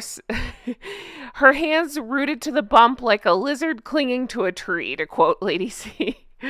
It was such an ostentatious display, undoubtedly called attention to her pregnancy, but her critics would allege it also called attention to other less desirable facts, such as her accuracy, attention-seeking, attention-demanding, attention-creating conduct. And some of the beauty of Lady C in her writing are just lines like this. So when talking about this moment of, again, being attention-seeking on stage, Lady C says, again, when talking about clutching her belly, let's see, was she afraid that people would miss that she was pregnant if she didn't clutch her belly as if attached to her by a spring? Did she fear it would fly off her body if she didn't hang on to it? Then suddenly all these questions started to, flitter about. That it opened up so many questions, like how many months gone was she? The due date was being kept secret, and the insistence of the couple, in defiance of accepted royal practice, there was speculation that she might be approaching her 7th month, that the baby would arrive in March. So remember, okay, so they're thinking the baby's going to arrive in March, that she's probably 7 months along. That baby arrived in May, if you believe. I don't know what I believe. If you believe them, the baby arrived in May. So yeah, that's interesting. Yeah. Doesn't seem to match up. And a few short weeks later, Lady C goes into, they had a very interesting visit to Birkenhead. You know the visit, the one in the purple and the red. Yeah, that one. To quote Lady C, Meghan cut an eye-catching figure in the purple dress and scarlet coat, her usual 4-inch stiletto heels, and a brown handbag. And you guys, on page 229, the part you've been waiting for, Lady C goes into, it's interesting that the bump apparently had had enough of, quote, lurking within Meghan's abdominal cavity, and a change of scene was called for. So it took a dive between her knees. She goes on to say that this apparent phenomenon happened in full view of photographers. They were able to capture Meghan exiting from the building en route to the waiting Range Rover. And what was formerly the prominent protuberance mysteriously displaced from the abdominal area and started hovering around her knees. Interesting, right? This extraordinary happening was featured by Getty Images. So there's no doubt that the photographs recorded something that actually happened. And since the photographs were not doctored or retouched in any way, their very existence invited questions. Then Lady C points out, by the time they arrived at their next stop, it was a Birkenhead Citizens Cafe, the bump had plainly had enough of, quote, Meghan's nether regions, for it had returned to its expected place within the abdominal cavity. That's a magical bump. Okay, so following what Lady C is saying with this mysterious bump and the pictures taken, and then, people are starting to notice some weird stuff going on there. She actually says, let's see, they didn't have to wait long. A picture's worth 1,000 words, especially when anomalies are displayed to the extent that those Getty Images possessed. Okay. But then she goes on to explain, think about it. Their own actions for this period demonstrate with clarity how unsettled and troubled they were thereafter.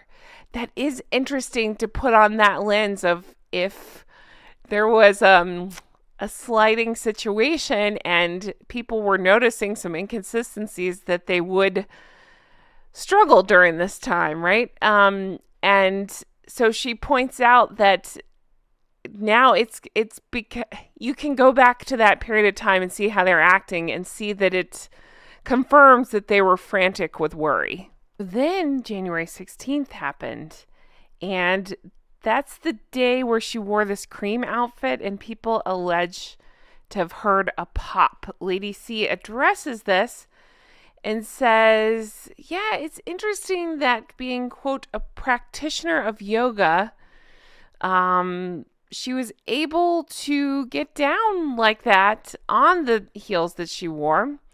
And then points out, quote, a popping sound was heard and recorded on video footage of the event. This would encourage people on the internet to suppose that the baby bump had expelled air when it unfurled along with Meghan. Okay, so here's where Lady C brings up such a good point. Think about this time. The press could have run with this stuff, but they didn't. They were being nice to the couple, and points out that at this time, it just didn't exist. The degree of negative press that the couple later claim was the catalyst for this crisis. So I'm using my own mind here and reading between the lines. It sounds to me, in my opinion, like Lady C is trying to say, interesting that this is the time when they claim to have a crisis. And she even goes into, remember Meghan's claims of, wanting to unalive herself? Still during this time, could it be that was maybe to divert attention and steer the press a different way? While maybe I'm adding this part in. I'm thinking it's also to garner sympathy as well and to try to keep Harry's attention. Because nothing like bringing up Diana stuff, right? But I hadn't thought about it in those terms. By claiming that around that time, one could say she was maybe trying to put the focus back on herself, making herself seem more, victim-y, sad, things like that, dealing with serious subjects like that to try to divert attention in case someone were maybe thinking about claiming something like, is that bump real? That sort of thing. Another line of note is that night at the Royal Albert Hall where she claimed, what she claims, it was Harry, not the energized Meghan, who projected a degree of despondency.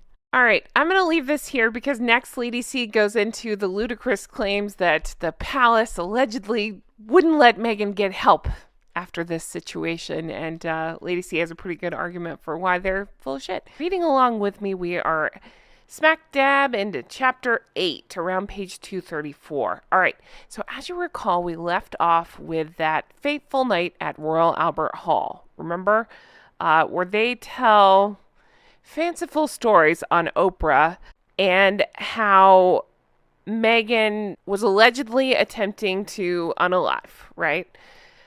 All right. Real talk. This is a sensitive subject, so I get it. I feel weird talking about it too. I'm just going to give you my opinions. I've stated it before. I don't buy it.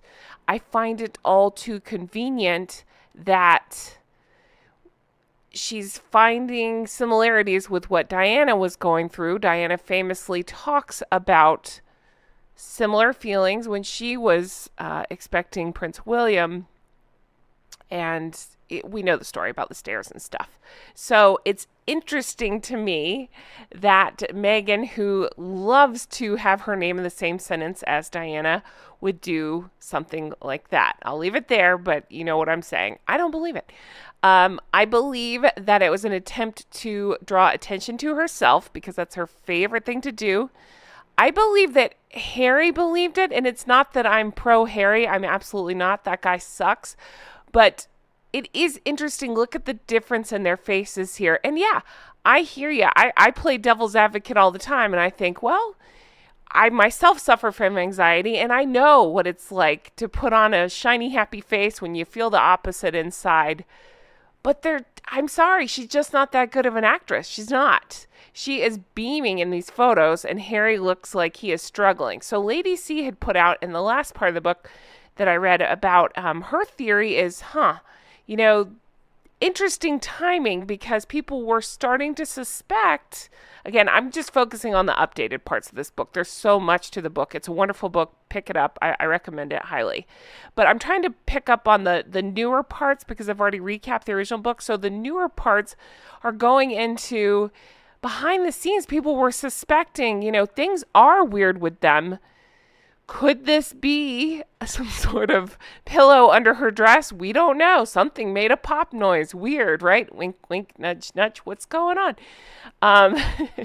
So it's crazy. We have to dance around this, but we do. All right. So this could be a big look over here. You know what I mean? Like a attempt to get our attention elsewhere. I think that's an interesting theory that I really hadn't thought of. I tend to think it's more, look at me, her favorite game to play, right? But Lady C then goes into how it just doesn't make sense. Their claims on Oprah that the following day, Harry had gone, and you remember the story, spoken to somebody in HR. Well, again, Lady C rightly points out this just doesn't sit well with the realities of the way that the palace functions. So HR itself, it exists for the benefit of the employees, not the royal family. I thought that was such an interesting point. I didn't even think about it like that, but that's such an interesting point. But let's play devil's advocate and say, okay, it's there for everybody. I doubt it, but let's just pretend. Okay. She goes on to point out it just can't deal with matters concerning the family's health or well-being. That's not what it's there for. And Harry and Meghan should have known this. Harry was bragging about having his therapist on his speed dial. Something I'm shouting into the mic. I need to calm down. But something I've pointed out a million times, and I know you guys have too. Isn't Doria a mental health stuff as well? Isn't she? I don't care about her, but isn't she involved in that stuff? So you're telling me Harry couldn't help her. Her mother couldn't help her. Their only choice was to go to Palace HR, according to them. And they were afraid that they would embarrass the palace. It just doesn't add up at all. And let's pretend like all of that is true. At that point, don't you say F it and say, I don't care if you're embarrassed. My wife needs help. We're going to a doctor. You're not held prisoner. It doesn't make any sense. But Lady C is putting out this theory that I love, which is this is nothing but an attempt to lay a paper trail of showing how, look, they wouldn't help us. We tried everything. They were mean to us. We're victims, right? We've seen that over and over and over and over and over again. But the point that I love that Lady C makes is that, she was doing all this to try to discredit the family, but who did she discredit? She discredited herself and her idiot husband. I added that, not Lady C, but that's basically what she did, because they're putting out that they went to HR for medical help when she has access to the best doctors in the entire world. 2 days before, Harry had gone to a meeting about mental health with the Royal Foundation, of which he was a head of. He had his own therapist on speed dial. I talked about that. He confirmed it in Spare. But then, again, I know, I'm trying to make sense out of something that doesn't make any sense. Remember in Spare, he said that's the first one he called when William broke his necklace or threw him into a dog bowl, whatever he said. That book is, oh God, it made my brain go into mush. Anyway, he said he was the first one he called, but yet when his wife, according to them, was really struggling with serious issues, he doesn't think to call him. It just doesn't make any sense. Sounds like, again, I'm in agreement with Lady C that they were trying to build a case against the royal family and show negligence of some sort. Okay, this is where things get interesting. I never read Finding Freedom. Did you guys? I just couldn't. I made myself read that other Omid book, and my brain's turned to mush. I was banging my head against the keyboard. I'm surprised I could form sentences when reading Endgame. But anyway, she points out that in Finding Freedom, by Omid, of course, as well as Carolyn Durand, it was published in 2020. Okay. And apparently in that book, they put in a name for her obstetrician, which is interesting because remember, that was their whole thing. They wouldn't put any names of any doctors, which flies in the face of royal tradition because they always have physicians sign off and people that were there for the birth sign off. They're like, no, we want privacy. Nah. Except for we want to cling on to these titles too. I'm feeling very childish today. Anyway, so according to her in the book, they actually named her obstetrician. The Lady C says she's the second and now ex-wife of an earl whom Lady C has known for 50 years. She was told by a mutual friend that he was furious that his then wife's name had been mentioned. He was quoted as having said that they weren't even in the country at the time of the baby's birth. So then Lady C, and I have to point this out, says this is a matter of sensitivity because husbands of doctors, you have to be careful with HIPAA and all that. But he is allowed to say that they were doing a joint activity. Like, I think it was something like skiing or something. I think they said that they were doing. So by him putting that out there, he's allowed to put that out there. We were skiing, but I'm saying skiing. I can't remember what the activity was. Whatever they were doing, he basically had an alibi and was speaking out about it. And but of course, you know how Harry and Meghan are. You have to be the doctors are bound by confidentiality, and you can't say whether or not somebody is a patient without specific consent from the individual. So let me break this down because I'm sure the laws are different everywhere. So you can claim anybody's your doctor, and the doctor can't say they're not a patient of mine because of confidentiality. This is according to Lady C. I really haven't given this topic some thought, but that is interesting if that's the case. Because then I think of all those celebrity articles that I read where it's like, hey, did so-and-so have a nose job? And then it'll be like, Dr. So-and-so who does not treat the celebrity seems to think so. So I don't, there must be loopholes. I don't care. I just find that very interesting that he was saying, no, we were elsewhere, but yet the doctor can't, she can't speak up. So just let that sink in because I'm obsessed with this idea. This is a hypothetical. We don't know. There's no way to confirm it. But let's just pretend like this is the case and play the hypothetical game. So she potentially picked a random doctor, named her as her doctor in this book, or omitted, named her as a random doctor in this book, banking on the fact that the doctor would be held to a confidentiality or a HIPAA, whatever, agreement that the doctor can't confirm her as a patient. Isn't that wild? If that's the case, that adds a new level of psycho to this already batshit crazy situation. Oh, but don't you worry, the crazy is continuing. So according to Harry and Meghan's, well, to quote Lady C, later recollections, so after this, this foray into seeking help from the cold and mean palace, it wouldn't help her. I just don't believe it. Anyway, they, according to them, they demanded that the palace authorities and that his family, including Her Majesty the late Queen, help protect Meghan from the press. So this is where Lady C steps in and says, well, I'm told... Lady C is told that what it really was is to get the family to help stop the press. It's more about muzzling them so that way he could silence them. Maybe this is where I'm guessing. She didn't specifically say this. This is my opinion. I'm wondering if it ties back to the baby bump to get them to make sure they can't write about the baby bump, right? Lady C posits that it's more about you can't write anything about Meghan unless it's positive stuff. Okay. In Spare, Harry says just enough to make it clear that he nobbled even his father, who called him darling boy, while telling him you can't take on the press. You can't win against them. So again, I thought this was so interesting. Harry making them himself, everybody involved, well, the two of them, victims in all this against the big bad family that wouldn't protect him against the press. But even since away from the family, while still using the titles. We see this. They're still actively, they always try to suppress the First Amendment. They can't stand it if people speak about them. And it's just, I'll never stop talking about how crazy that is.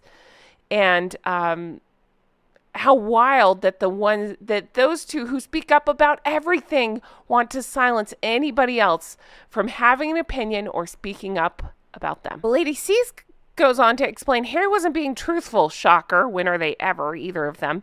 And didn't tell them, hey, it was about a possible bump speculation. It was more, he was spinning it as they felt they needed protection against, what? I don't know, stories about Meghan being difficult. Well, I don't know. Here's an idea. Don't be difficult. Don't be a dick to your employees or the people working with you that are there to help you. And, people probably won't talk about that as much. Just an idea. But here's the point that I want to underline in this part of the book that had me completely riveted. Okay. So Harry and Meghan have spun this as the press was evil and fixated on them and writing terrible stories. But Lady C is pointing out, no, think about it. The press were being unbelievably kind to them by not reporting on the suspicion of an alleged possible baby bump situation or moon bump or whatever you want to call it, right? They were actually being really nice about it. They thought that it was so incredible, the story, according to Lacey, that the press thought the story was so incredible, not in a good way, in a crazy way, that they refused to report on it. But there was talk amongst the journalists, according to her, that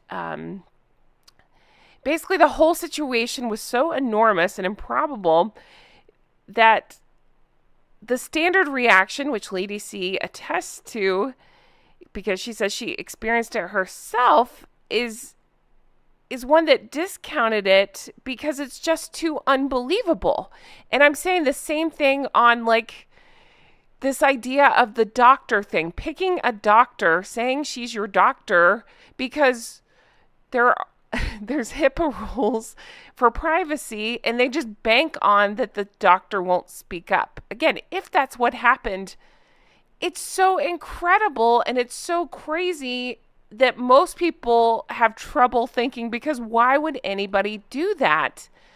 That you think, well, there's no way. And I think people that haven't done their homework on Harry and Meghan and seeing how they operate over and over and over again, I think that's what happens to a lot of them.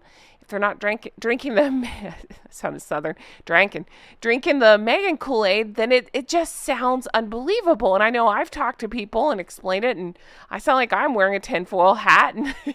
But it is so unbelievable how these two operate. It keeps me fascinated. So with all of this and all this moon bump stuff, she said that journalists were suspicious, but it was so nuts that they didn't even know how to ask about it. And she does posit that there was speculation among Samantha Cohen and others there is something there, and they're fighting pretty hard to have the press stop talking about them. What's going on? They assumed it was to do with Meghan's behavior and with, you remember when they were trying to merch everything? You remember how they're still trying to do that? Yeah, they thought it had something to do with that.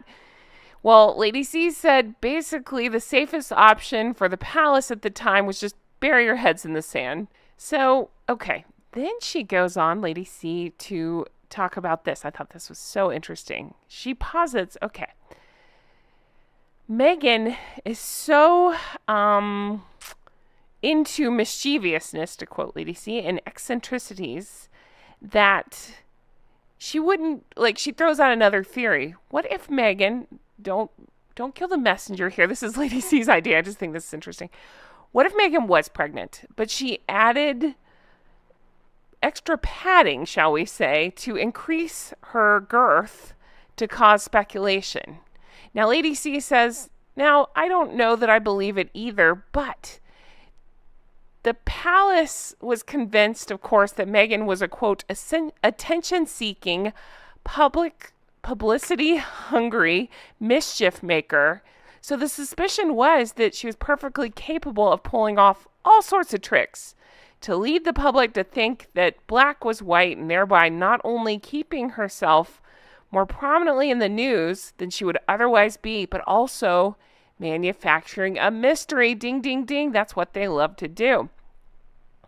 Lady C goes on to say one of my favorite things. She was so conniving and so intent on being portrayed a victim of callous institution, i.e. the royal family, that she might as well be inviting speculation as to whether she was actually pregnant while actually being pregnant, so that she could then prove them all wrong and thereby make the palace and press look stupid.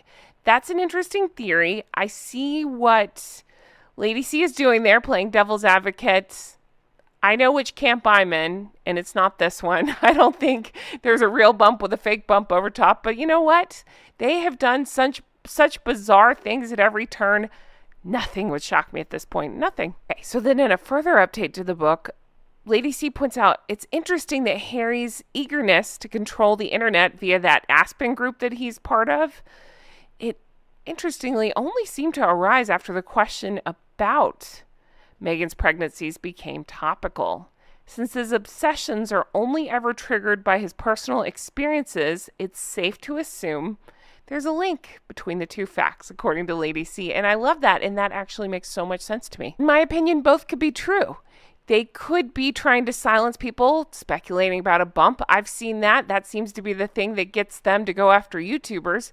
But also anybody that, I don't know, has a differing opinion of them, they try to silence, or points out how awful they are, they try to silence. Again, just like their followers. And then on page 241, one of my favorites, Lady C goes on to point out, despite the decades that Meghan has spent, quote, acting up a storm, she's not a good actress. And moreover, royalty doesn't act. Goes on to explain that with Meghan, people just find her manipulative. And when a public figure is so busy relaying an underlying message the way that Meghan does, people are made to feel that they're being railroaded. And I think I think she's spot on. That's exactly it. So they tend to rebel against that person's message. So Lady C points out that with royalty as well as aristocracy, that they're brought up to be authentic, to avoid manipulativeness, to be forthright, or at least bland, rather than hypocritical, even to be considered rude rather than false. So that way you're avoiding acting, but you have to behave authentically even when you're not behaving properly. Well, Harry and Meghan missed that message because that's all they know how to do, is be inauthentic and hypocritical. Then she goes back into that mysterious bump and how it according to Lady C, it's changing sizes. We've talked about the same. Isn't that interesting? The bump changed size quite a bit. And it's interesting when people put side-by-side dates of the size of the bump, and they just don't make sense.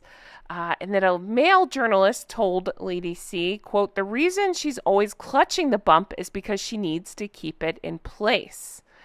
Interesting. That's what I've said as well. There's a difference of lovingly, gently resting your hand on a bump and holding it up. Isn't that odd? And Lady C, I love this part. Again, let's see, page 245 goes on to explain that the mainstream public were picking up on some of the weirdness going on with this bump and points out, quote, she isn't even a good actress. Someone who attended a wedding at Lady C's castle told her. If you've seen Suits, you've seen the act. Sometimes she's acting out a scene from one episode, sometimes another. There's nothing real about that woman.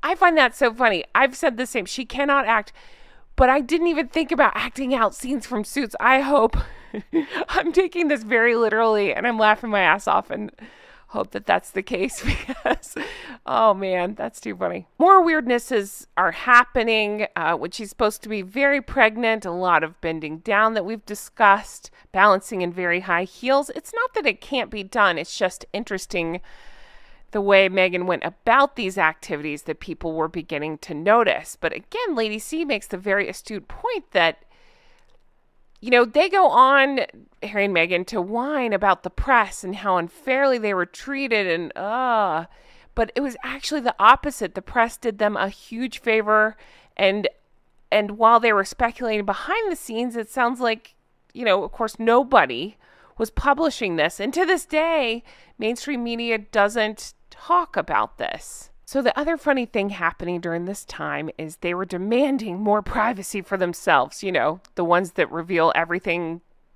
real and made up about everybody else. Yeah, those two. And were being very secretive about where the baby would be born and doctors and all the stuff we've talked about. Okay. While they're demanding privacy. I just find that so, we want privacy. If it cracks me up, that's the sugar go-to as well, as they never said they want privacy. Oh, yes, they did.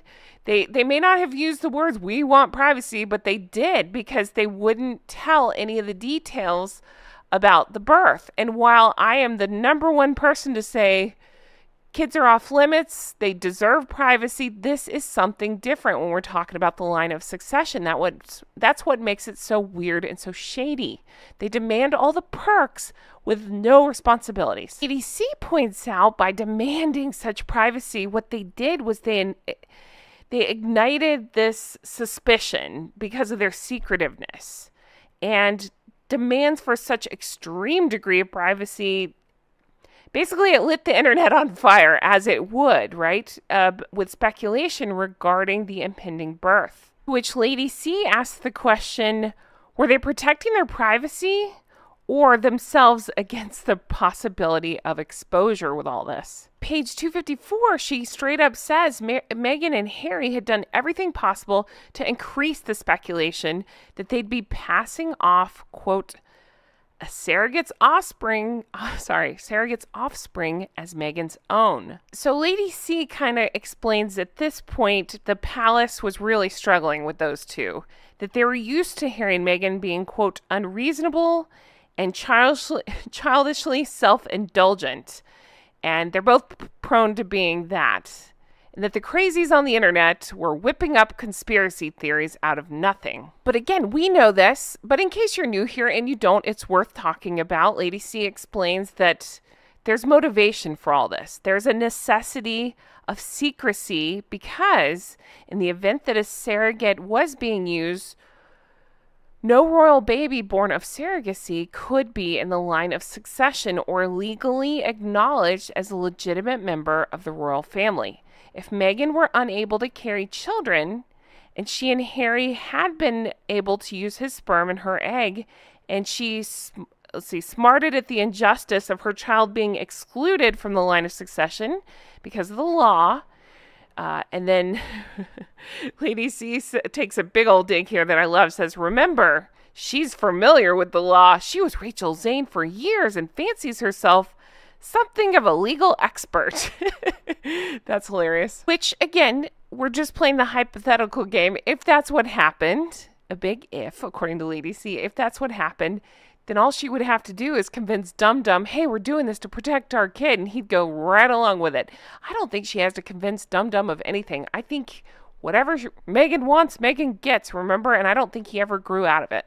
All right, and then, in a very much look at us kind of way, they announced the birth of a baby boy on Instagram. Not very royal, right? Not the way that it had traditionally been done, but they're like, nope, we're going to do it. So they just put it up on Instagram on the account that they started the month before. Just a reminder, as Lady C points out, shortly after the baby's conception, Meghan flew to LA. Why is that? Because according to Lady C, she wanted to employ the, quote, best Instagrammers in the world. Is that a thing? The brief she gave them was straightforward enough. 1, I need you to create the world's #1 Instagram account for me. It needs to end up having more followers than any other Instagram account in the world. I'm laughing and thinking about real time, like how she cannot get followers for her American Riviera orchard, and how much of a flop it's been, even with the bots and things. 2, I want to be bigger than Diana, Princess of Wales. 3, I need you to make me the most famous woman in the world. They're not magicians. How would that work? How do you do that? It's obviously not worked because, again, look look at where they're at now. Irony of ironies that's not lost on me or any of you guys, I'm sure, is she actually had the opportunity to, I don't know about famous woman in the world, but to become kind of that, right? Had she just not been an a-hole, had they both not been an a-hole at every turn, had they played nice with the royal family, had they actually done what they said they were going to do and, I don't know, work on their causes and things. But nope, they can't do it. They have to make everything about themselves and continue to live full of hypocrisy and just general awfulness. Meghan and Harry, the real story, and her updated version, talking through it, discussing it, and enjoying the heck out of it. And I hope you are too. So if you're following along, this is actually part 7 discussing this. Yes, I know we've made it so far. It's wonderful, and I can't wait to keep going on this with you all. If you're reading along with me, I'll be picking up around page 263. Again, we're in chapter 8, and we'll be going into chapter 9 in this discussion. So much to talk about. This is the bump stuff. Whatever you think's going on under that dress, whatever's happening in these pictures, that's what we'll be discussing. I'm sorry, I can't not laugh at pictures like this. I mean, terrible fashion sense. One of the worst dresses I've ever seen. The fit and whatever is happening under that dress, whatever you believe it is, it's square. Why? Oh, why? Why would you do that? All right, in the theme of sticking with the newer stuff that we're talking about, because I've already done the recap on the original, we are going into Archie's birth. Now, she doesn't go over the details of Archie's birth the way, oh my gosh, you guys, spare. That is the funniest part of that book to me. That whole book was so ridiculous, but his accounting of the birth story of Archie, if you want some head scratchers, read that part of the book. I don't recommend reading that book, but that's probably the best part as far as anybody who's been around somebody that's given birth or has a friend who's given birth, whatever, a sister, whatever. You know, it just doesn't go down like that. It didn't make any sense, and it did not help their case at all. All right, so the interesting thing that Lady C brings up is talking about Archie's birth certificate. So let's see here. Archie, of course, was born in May, but unusually, the 5th of June, Archie's birth certificate was amended. So Meghan apparently announced that the palace, quote, had forced her to make these changes. And Lady C points out, well, that's quite a claim, right? And it left it vague, right? Like possibilities, like why would they make her do that? It doesn't make sense. Nothing they say makes sense. Lady C puts out there's speculation within certain circles that Meghan was laying the groundwork for just in case anything were found out, hypothetically, right? Like, to quote Lady C, preparing the ground for future eventualities. Just in case speculation surrounding her pregnancy and Archie's birth proved, quote, inconvenient to her, end quote.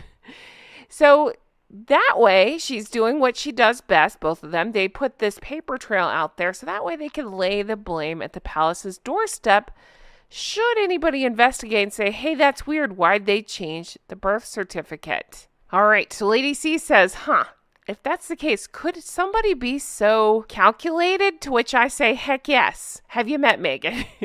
Yes, she is that. She is calculated. But the new part that Lady C goes into is in Finding Freedom, and she even mentions Endgame. Oh, I'm shuddering because that book. Talks about the 3 long years between her accusation of the Istwards to Oprah Winfrey and how King Charles and Catherine, Princess of Wales, how their names, quote, emerged. All the twists, all the turns, all the maneuvers that, Meghan got up to, and her repeated playing of the race card might be up her sleeve in regards to this. Basically, in a nutshell, could the royal family end up being accused of being responsible for a surrogacy arrangement of which, according to Lady C, they had known nothing about, but which they could well be blamed for? I never would have thought of this. Of course, that is just evil. I have to cover my bases here and say we're playing hypothetical game. So let me break it down. Hypothetically, if there were, I don't know, a pillow under this shirt, if you thought this thing looked crazy and it wasn't real, and hypothetically she did use a surrogate, like if that did happen, then could she possibly be trying to lay blame at the palace if she's ever found out? I think that's an interesting theory I didn't even think about. But Lady C goes into such, she does a great job of explaining this. Like why Meghan is just known to be calculated. We've all seen it. So this would be another calculated step for her to do something like that. Oh my goodness. It's scary. When I read this stuff, I actually get freaked out about the amount, I keep saying calculated, but the amount of, calculated maneuvers and the need to paint themselves always as victims. Well, this would play right along with that, right? If they were found out, then they could, again, hypothetically, if something was to be found out and they were found out, they could say, oh, the palace made us do it, and throw around the ist words they love to throw around. I didn't even think of that angle. But I am not a narcissist like these two. Like I suspect these two are. I can't officially accuse them, but you know what I'm saying. They're narcissistic. They sure seem it. And that's pretty darn clever. Way to go, Lady C. I didn't even think about that angle on things. Let's go into the weirdness of the birth certificate. So apparently Harry's title of prince had been previously omitted as part of his name. Well, they decided to amend that. So now the father's name read as, quote, His Royal Highness, Prince Henry Charles Albert David, Duke of Sussex. Then Lady C points out in a study of oddity, Meghan's name was also altered. But the change, rather than clarifying, obfuscated. Her name, her given names, i.e. the unique identifying aspects of her identity, were removed. Isn't that weird?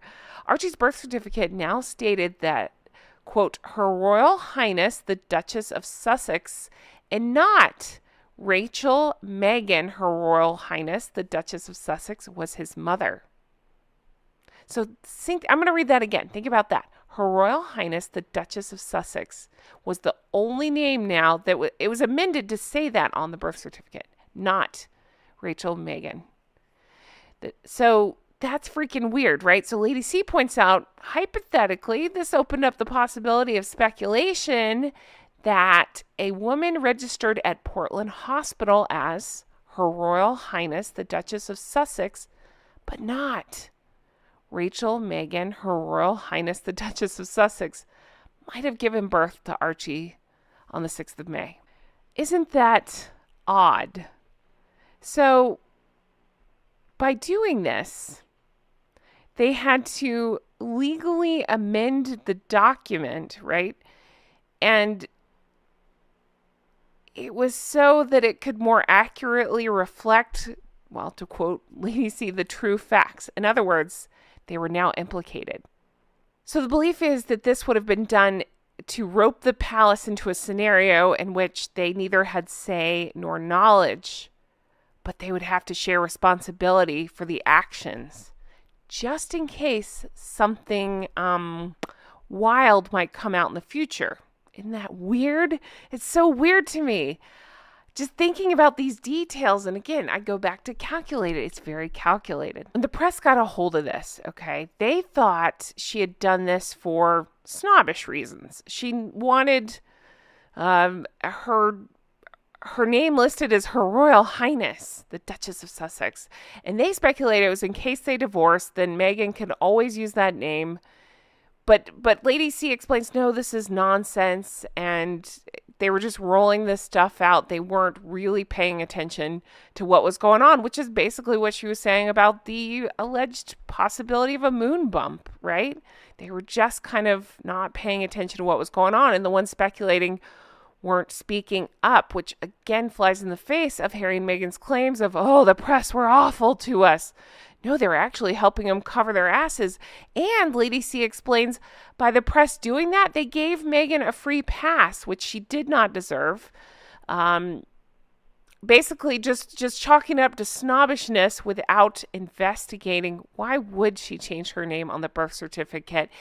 And it's hard to explain, but she goes into it has to do with the legal paperwork and going into the line of succession and things you have to do.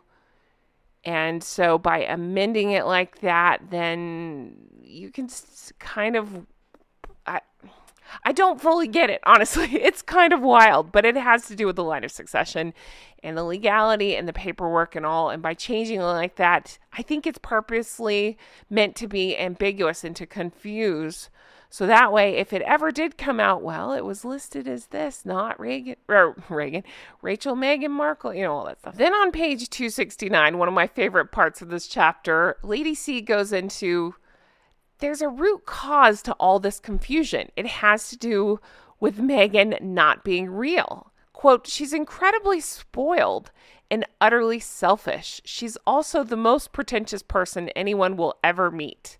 Have you ever seen her handwriting? I love it. I totally agree. Almost as contrived as her personality. Her whole life's an act.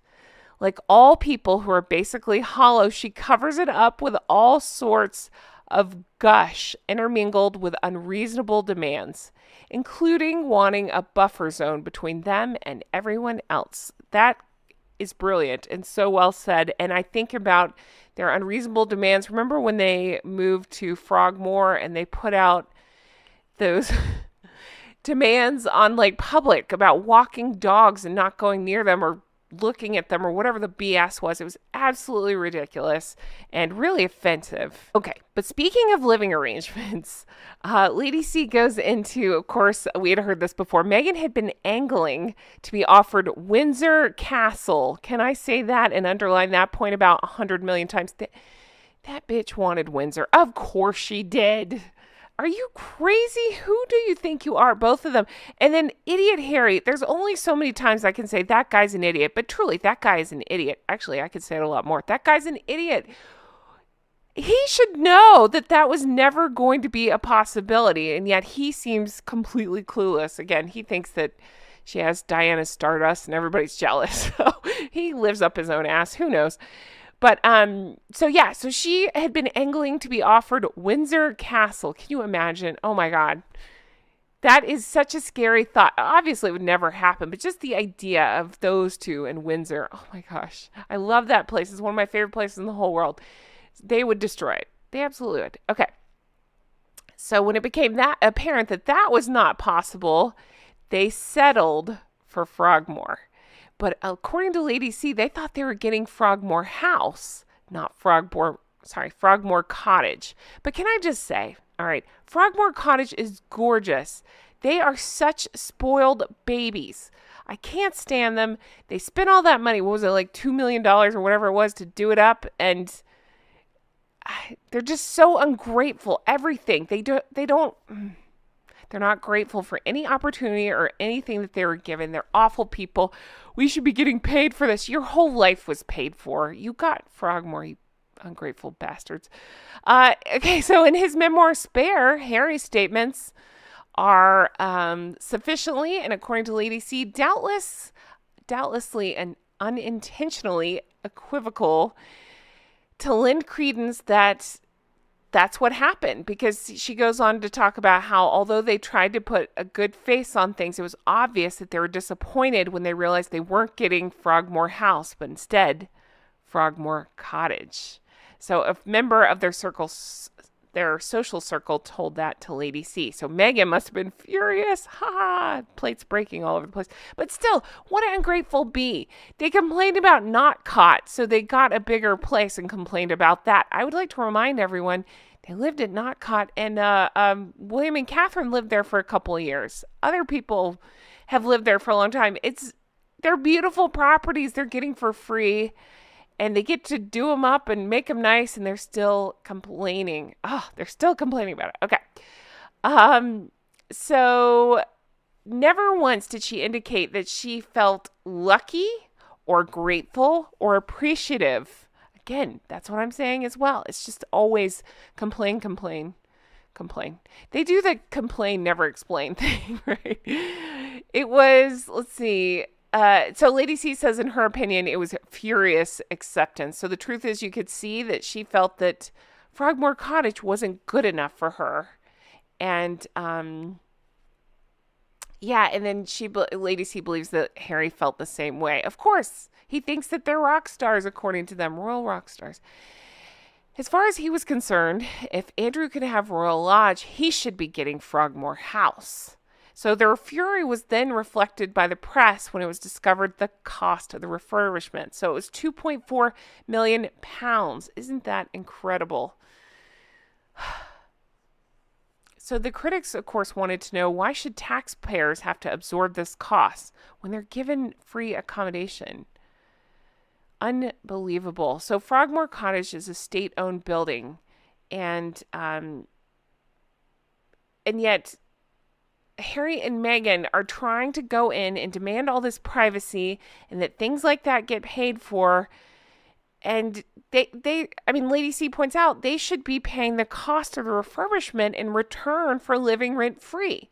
But of course not. They're just, again, being totally unreasonable and finding a reason to play victim. All right. Then Lady C goes into that ridiculous show that Meghan put on at the Wimbledon game. You know the one I'm talking about, where she was surrounded by a sea of empty seats and wearing jeans and a hat in defiance of the Wimbledon dress code. Okay. Well, and you remember all that, where the members of the public were taking selfies and she had her, security tell them, stop that. And turns out they were taking pictures of the players. Privacy. It's too funny. But demanding privacy when, there are cameras and stuff and you're in a public place, it's absolutely ridiculous. But the reason she brings this up is to add on that in 2023, at the wedding of a friend's granddaughter, Lady C met one of the ladies with whom the protection officer tried to shut down as she was taking a selfie. She was still pissed, rightly so, about this encounter and was delighted to tell Lady C how she told him off in no uncertain terms. She found the whole incident both offensive and unnecessary. Lady C points out she's shown her actions here how naive and unreasonable she was being. No one who appears in public has a right to privacy. Courtesy, yes, but privacy, no. Now remember, she kept trying to say she was going to modernize the monarchy or whatever, the royal family. And Lady C points out you cannot monetize, that's good too, modernize an institution where you don't even understand the basics of the culture whence it emanates. So if you don't understand their culture and you don't bother to learn about it and you think your way is better than theirs, you're not only telling them that you regard your way and yourself as way better than their way and themselves, but you're ultimately conveying lack of respect for them and their ways. Okay, so then she goes forward and she talks about how they had hoped that this whole surrogacy question would just blow over. It'd be a storm in a teacup, right? Okay, and then here's the juicy new part. So in 2021, Lily was born. I won't say her real name. We're just calling her Lily. Okay, Lily was born in California. Now, she points out that much of this baby's gestational period took place during lockdown. So we didn't have the opportunity of being treated to another 8, 9, or 10 months, whatever. I say that because they're always shrouded in mystery and the dates never match up. 12 months, whatever it is, of belly clutching, which Lady C points out was a merciful relief. So there may have been the added benefit of not being exposed to the scrutiny to which she had been subjected as she had enacted bizarre performances during Archie's gestational period. I want you to think about what Lady C says there. And I love, again, Lady C, the way she says things. It's sometimes in the things that she's not saying, but by calling it Archie's gestational period, whereas most people you'd say, so-and-so's pregnancy. Nope, that's not what she's saying. Archie's gestational period. Okay, so Lily arrives, right? And it was orchestrated with the curating exactitude for which Meghan has become justly renowned. So according to Lady C, she's always been a controller. Shocker. Control claw. Very controlled as well as controlling. Even her father had let slip the fact that in early days when they were still speaking, and he had confirmed to journalists how calmly self-possessed his daughter had always been, as well as how effective she was at always getting her own way. It was around this time they were about to be interviewed by Oprah. To lay the groundwork for that, they announced the impending birth of their expected daughter on Valentine's Day. People magazine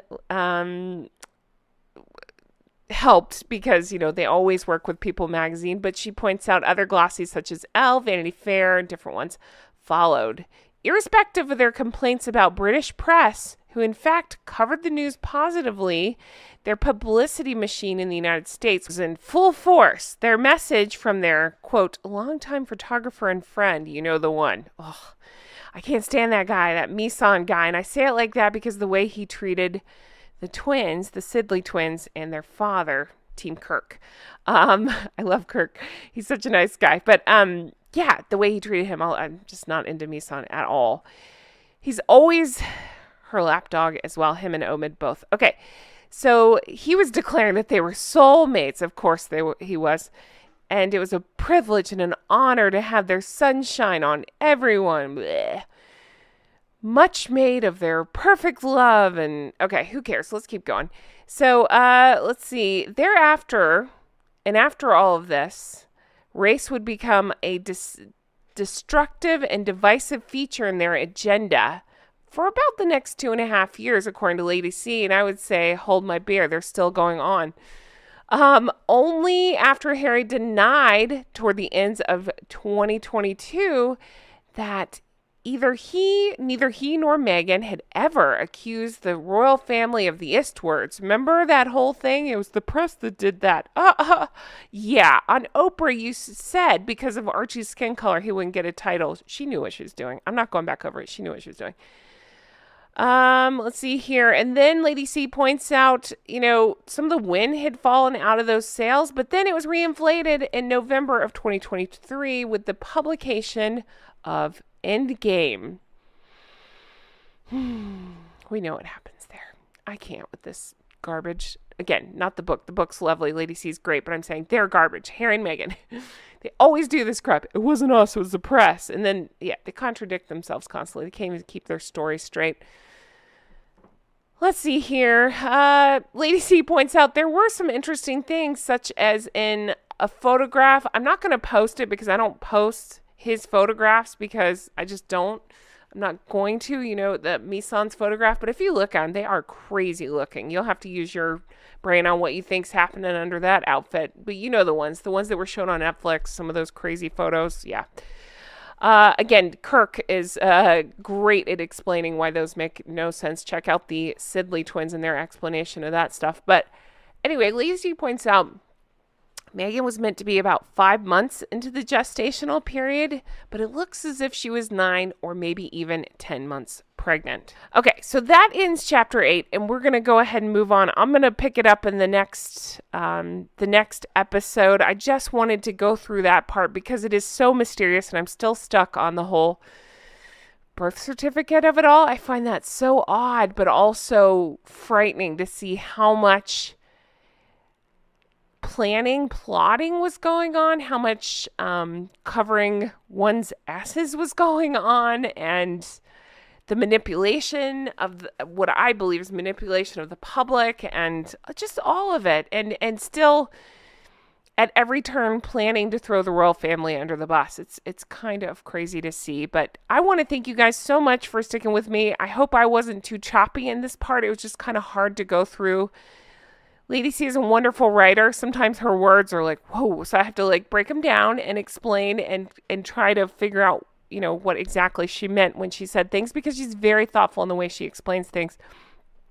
But I just found this part so interesting, and I hope you did too. If you're following along, this is part 7. We are into chapter 9 in this one.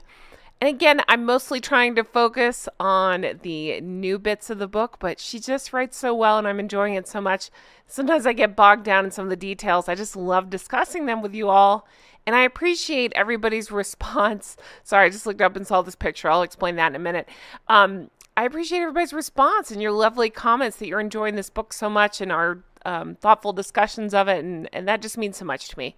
But let's keep going. Now, notice the photos in the background of this one. Today, I go into how Lady C explains Archwell's mission seems to be to try to take down free speech. And so we go into that and how much they love the sound of their own voices. So as you can imagine, I have a lot of photos of them with microphones, them trying to speak or give speeches or unwanted speeches or grabbing mics or scowling behind mics or so they want to take away all of our right to speak up, of course, but they never met a mic that they don't like. So let's take a look and get into this book. Thanks for being here, everyone. Honk honk. Okay, so we pick up in chapter 9, a few pages in. If you're reading along with me, I'm about page 296. So in this part, Lady C goes into, and we've kind of talked about this so far, but she circles back into Meghan's plan seemed, according to her, to revolve around getting into American politics. Now, this is interesting for so many reasons,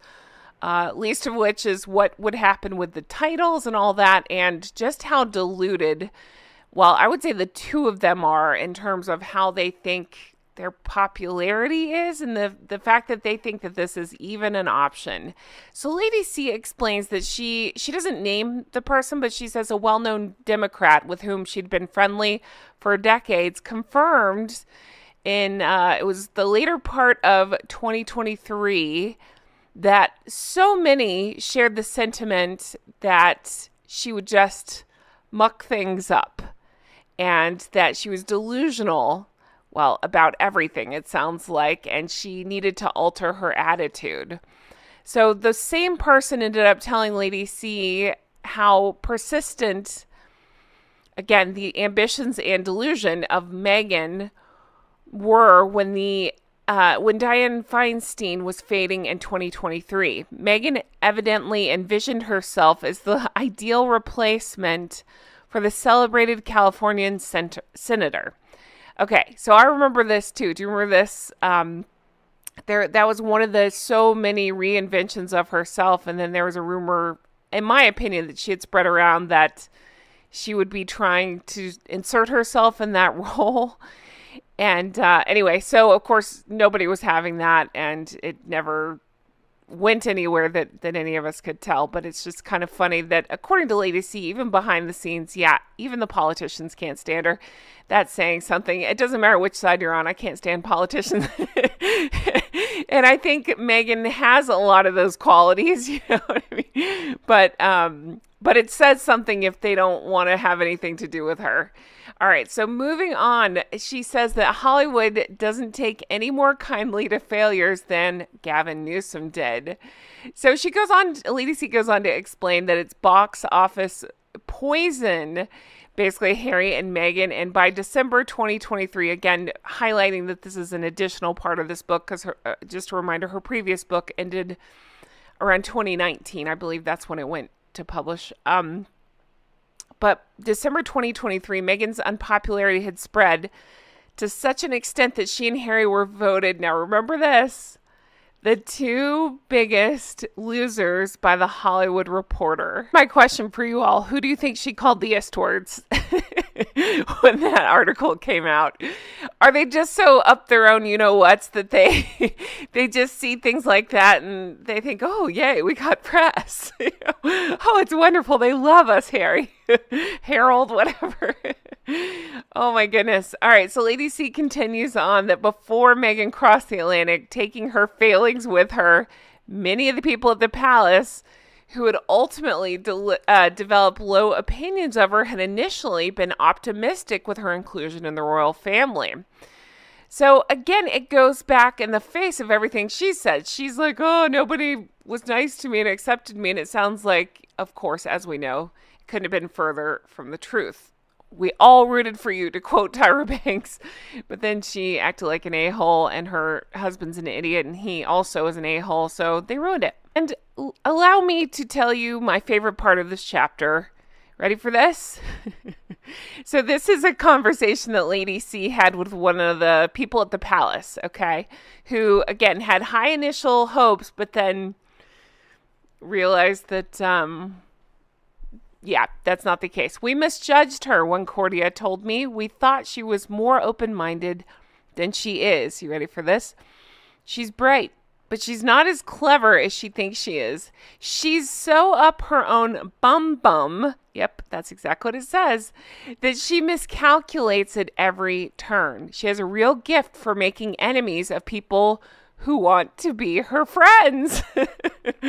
Oh, that's just so funny. And in real time, of course, with all this jam nonsense and showing who her quote-unquote friends are online, it seems very superficial to me. And that seems to match exactly what Lady C says here. I just love that. She's so up her own bum. The attitude like that, it's not a winning formula, as her increasing unpopularity in the United States has shown. Okay, so something that Lady C goes into a few pages later that I thought was interesting is think about, this is something I think about a lot. Think about, your Princess Anne, Princess Royal. You think about Sophie, the Duchess of Edinburgh, and she points out Princess Alexandra, people like that, okay? They joyfully and charmingly go on hundreds of, again, to quote Lady C, unglamorous royal engagements, which never made the newspaper, but they mean something to people. They reward ordinary men and women for their civic service. And these people, these women she's talking about, would never try to dodge their duties the way that Meghan tried to duck and dodge out of the, quote, boring bits as a royal.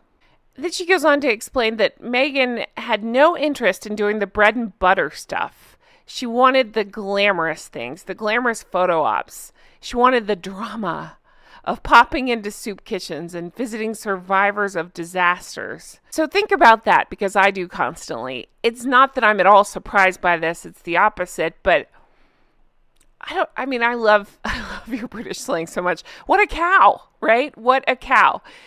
Can't, again, wants all the perks, can't be bothered to do, well, for the sake of quoting the book, the boring stuff, right? The bread and butter stuff. The part of mundane life, it's not, I've heard a million people explain it. It's even with, Catherine, Princess of Wales, it sounds so glamorous, but when you really boil it down, yeah, you get to wear some fancy things and some beautiful dresses sometimes, but mostly it's going to mundane events and meeting ordinary people. But somebody like Meghan, and I'm not just singling her out. I think Harry's awful too. I just think it showed up more in Harry after Meghan came onto the scene. But somebody like Meghan cannot think of anybody but herself. So it would never occur to her to think, in my opinion, of how it felt to people who, again, at the time supported her and waited. I've heard so many stories. You guys have written me stories about waiting for hours to see them, and they couldn't be bothered to, smile in your direction or whatever. I just think it's so rude and so ridiculous. And then to make it worse, hearing stories like that, we should be getting paid for this, where she allegedly was saying that it's been reported a million times. I don't think I have to say allegedly anymore, but just in case. Allegedly, she had said that on that Australia tour. Just awful stuff, right? Awful person. So for the sake of highlighting the new stuff, the part here that I want to point out that Lady C brings up, and I love this as well, is talking about all of their commercial failings. I would like to say it's not just commercial that they're failing, but by the summer of 2023, it had become obvious that her failings were tripping her up. So following Spotify's cancellation of Meghan's contract, Jeremy Zimmer, remember him, the chief executive of United Talent Agency, condemned Meghan's inability to live up to the promises she had dangled So, before an eager and hungry entertainment industry when she first arrived back in the United States. So, she thought she'd come back and be this, I don't know, rock star, whatever. I used that because Harry used that word before. Um, but he also said she had Diana Stardust, so that's how much we can trust Harold of Harold and Fraud. But he said, turns out Meghan Markle was no great audio talent or necessarily any kind of talent. So this was an improvement, of course, of what Bill Simmons had said. He's the head of podcast innovation over at Spotify, who called, of course, Meghan and Harry, shall we say it together? Lazy effing grifters. Oh, the effing grifters. That's the podcast we should have launched with them, hinting at how dumb he found Harry. He also said, I got to get drunk one night and tell the story of the Zoom I had with Harry to try to help him with a podcast idea. That's so funny to me and perfect. So the part of this that I found so interesting is Lady C goes into the criticisms against Harry and Meghan and that they're appearing to be work shy. Why is this interesting? Well, if you've ever had any interactions at all with the sewer squad, and if you're like, who's that? You know, the group that blindly follows Meghan, that is what they claim about William and Catherine. Yes, hold your laughter because it is funny. William and Catherine, who are out there doing things and supporting the royal family and preparing to be the king and queen, you know, all that stuff. That is something that often the sugar squad, sewer squad, whatever you want to call them, throw around. I've seen it so many times, work shy William. How crazy is that? And I'll tell you what, I believe, if I remember correctly, that's something that Plastic Man threw around in his book Endgame as well, as calling them work shy. So I find it interesting that that is another tactic of theirs. When insulting people such as William and Catherine, they throw around things like work shy when, again, what do we know of Harry and Meghan? Everything we've seen, that so applies to them. I'm driving this point home because it makes me a little crazy. The hypocrisy, the unending hypocrisy, and just the silliness that squad, that side, whatever, the Meghan supporters cannot see the hypocrisy.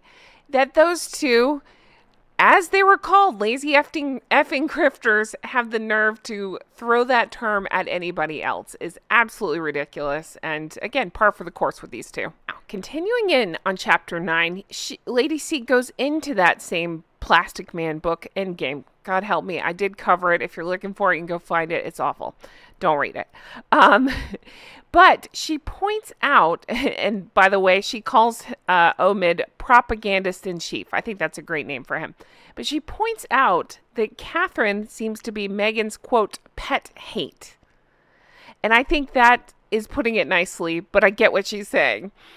I was hoping she'd go into this, and she does, how she gets somebody in her sights and goes on and points out that it appears to be that Catherine is Meghan's main target. We've seen this. We know this. It's just unbelievable that not everybody sees this. I don't understand. That would be an easy thing for the mainstream media to report on. I've done videos on it about these targeted hate campaigns directed at Catherine especially. I feel like we got close, you know, with the Where's Kate and the awful treatment of her during her health diagnosis stuff.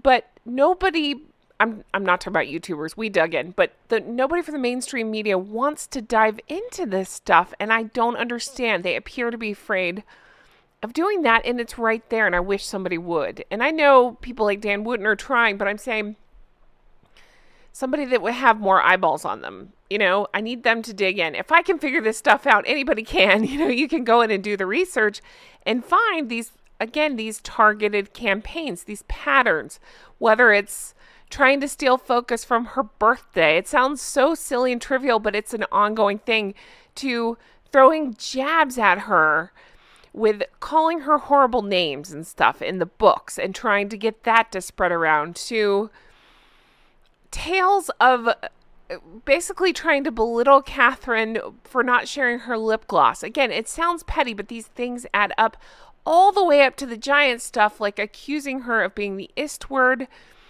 You know what I'm talking about in that book. And yes, it was written by Omid, but come on.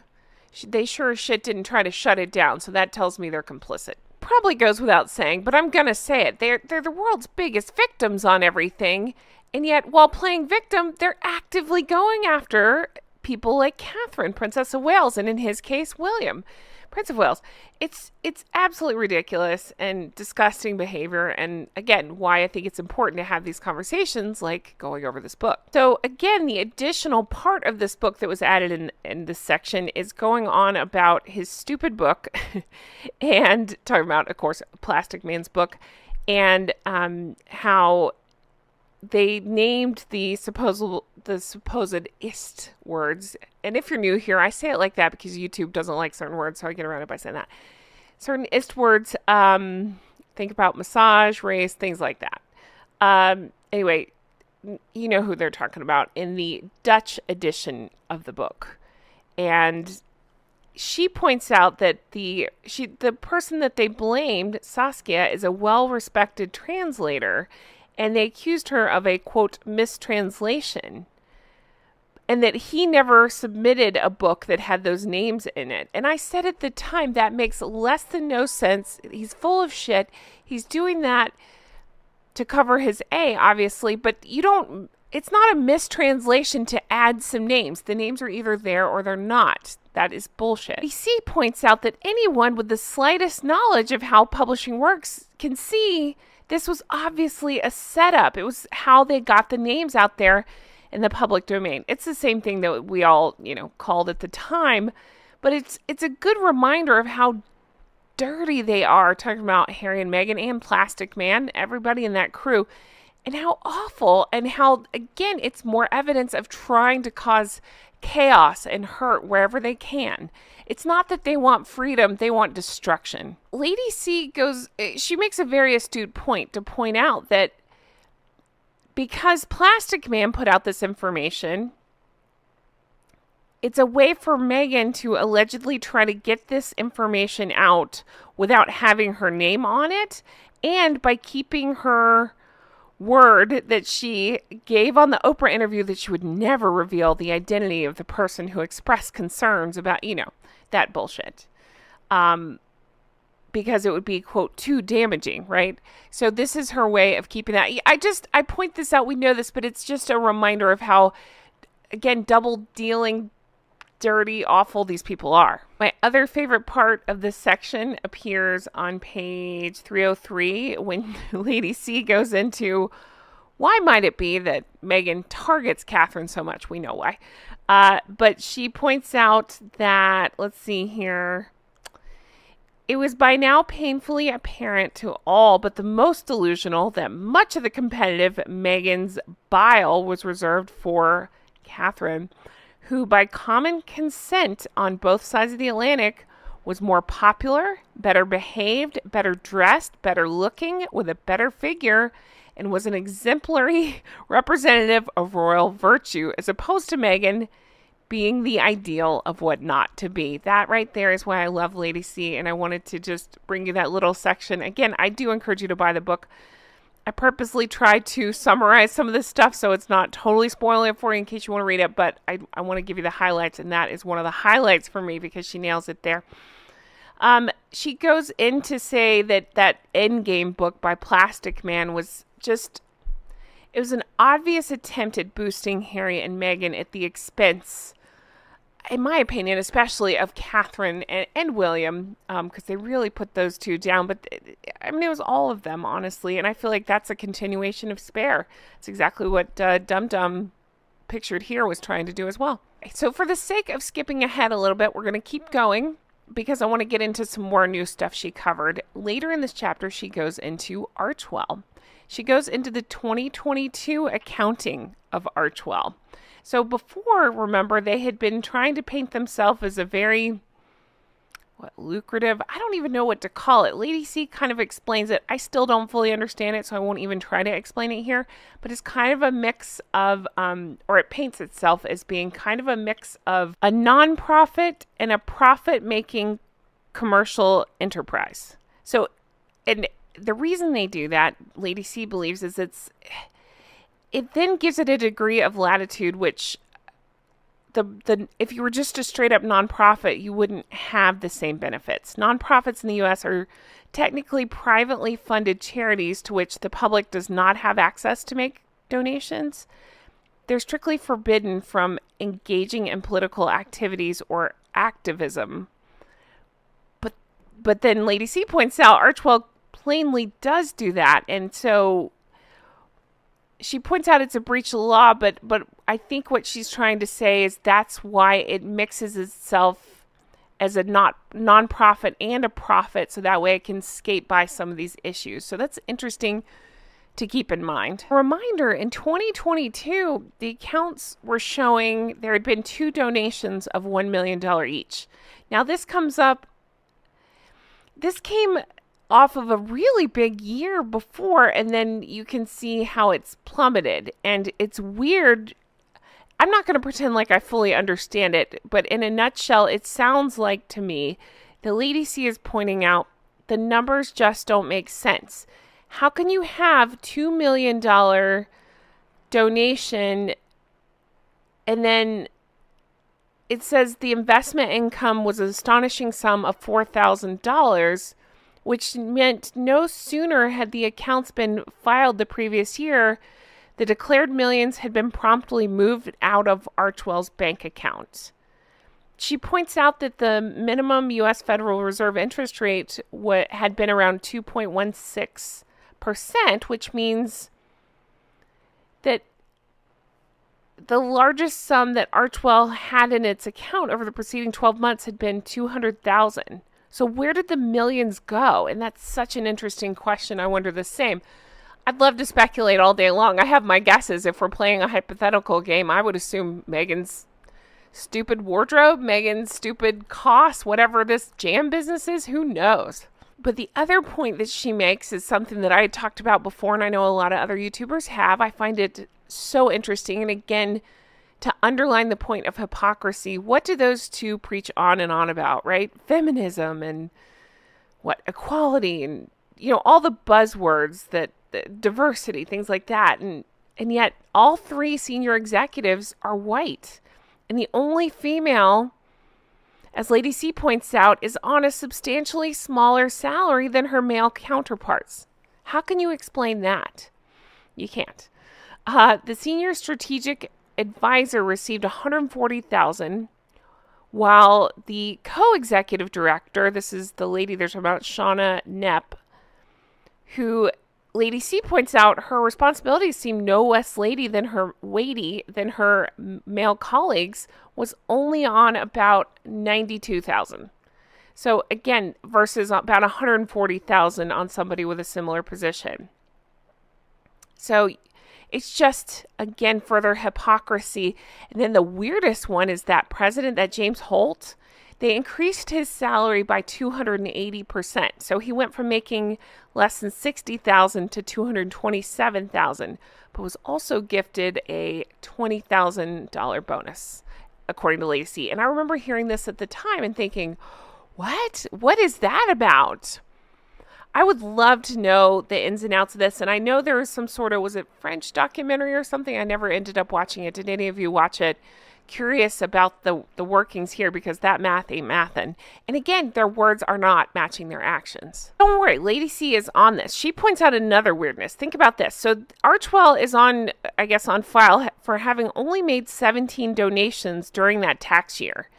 So Lady C had the genius idea to break it down and figured out that meant that each of the donations had consumed an equivalent of 117 hours per worker per project. That math just doesn't make any sense at all. I would just encourage you, if you are reading along, to really spend time around page 305, because she does a fabulous job of breaking down all the numbers. I couldn't possibly go over all of it with you, and how none of them make any sense versus what they're saying versus what they seem to be doing with the money.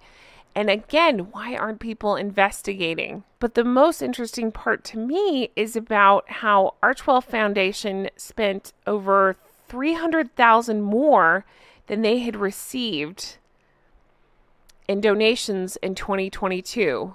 And Lady C points out she believes that they used it to further his belief that the First Amendment is bonkers. So they're using this money to try to squash, restrict freedom of speech.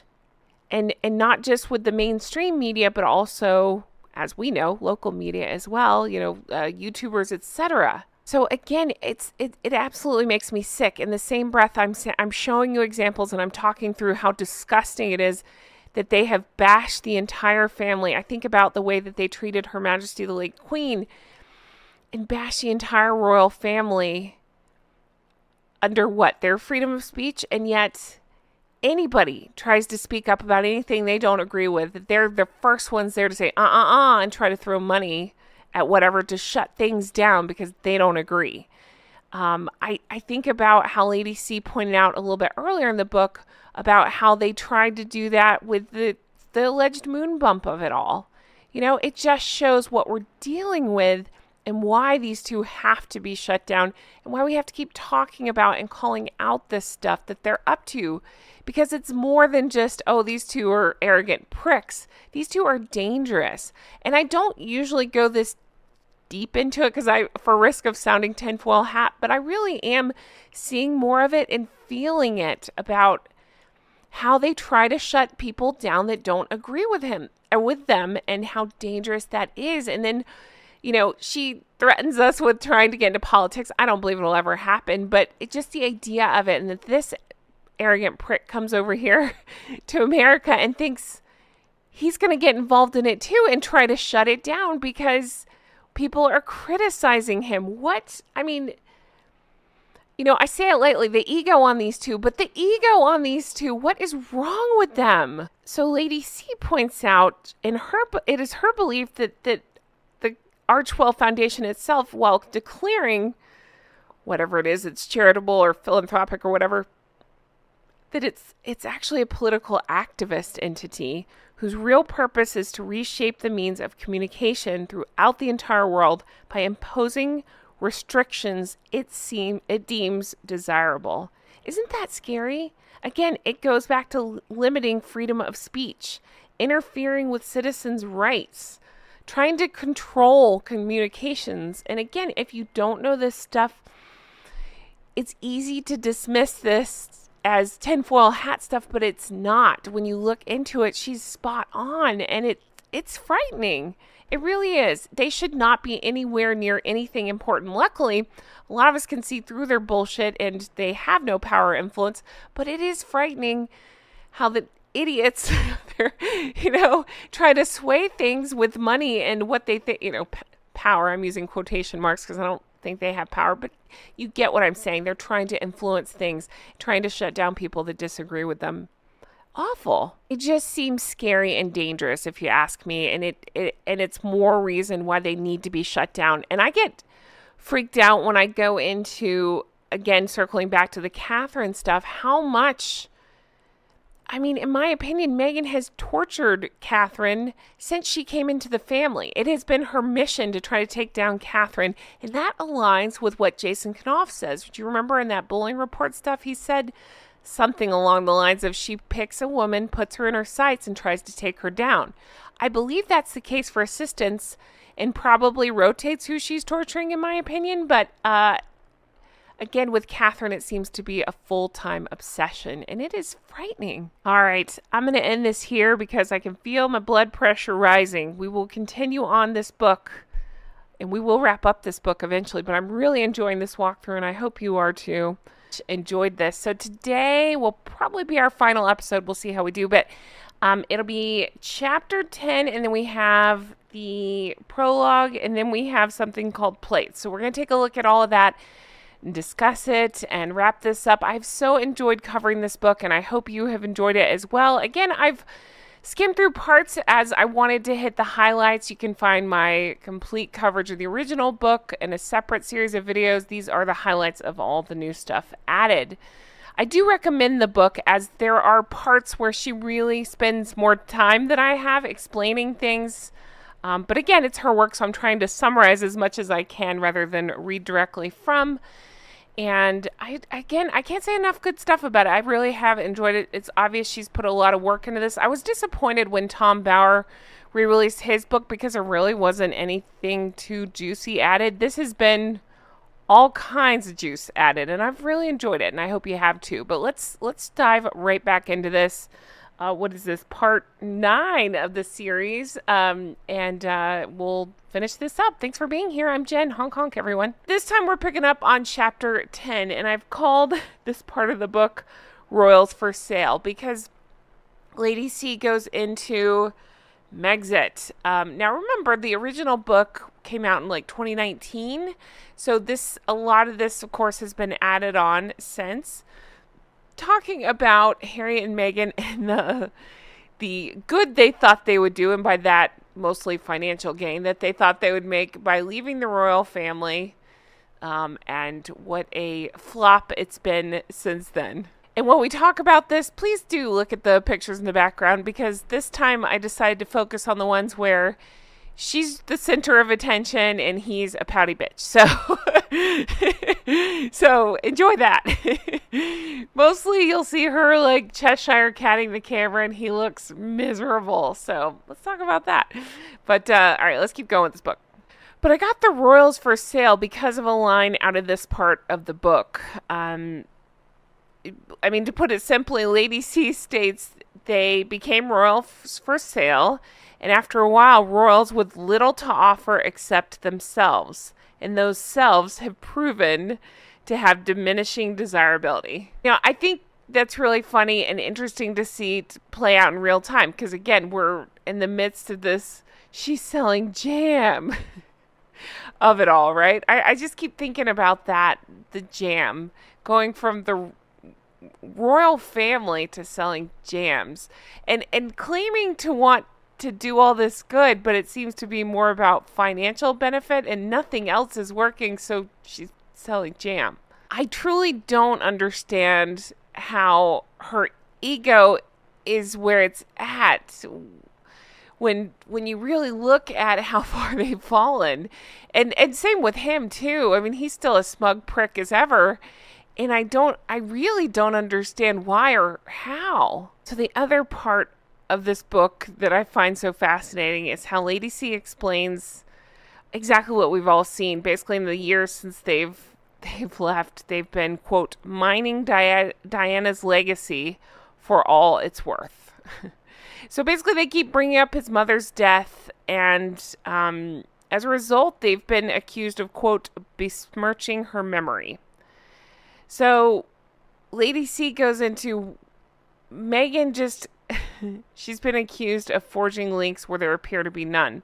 Her bizarre claims of channeling Diana. I've brought this up as well. I blame him just as much, sometimes more, with he talks about in his book Diana's Stardust, that Meghan has Diana's Stardust. I'm like, not ever.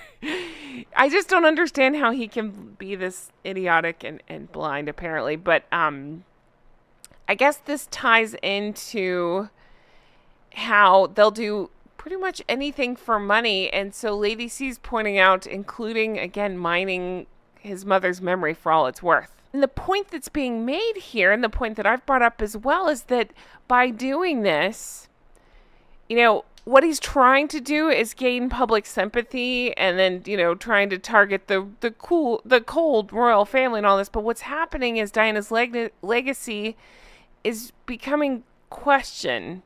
And Lady C points out it's being questioned in a way that it never would have been if she had been permitted to lay at rest. That's, I think, a criticism that a lot of us have, is just let her rest. I personally take issue. I mean, I have so many issues with these two, but I think about Prince William, who went through the same thing, and then he's having to deal with this, not only the asshole brother and the sister-in-law from hell, he has to deal with his mother's memory being brought up for gain, I guess, for attempted financial gain by the idiot brother. I don't know. It reeks. Much of this section is spent discussing how when they first left the royal family, people didn't know what they were getting involved with. So what I mean is they bought at face value what they were selling, this uniquely high profile type thing, the allure of royalty, okay? And then they showed themselves to be the lazy effing grifters that they are. So Lady C goes into basically their stock took a huge plunge. They have a lack of talent. They are indeed difficult to work with.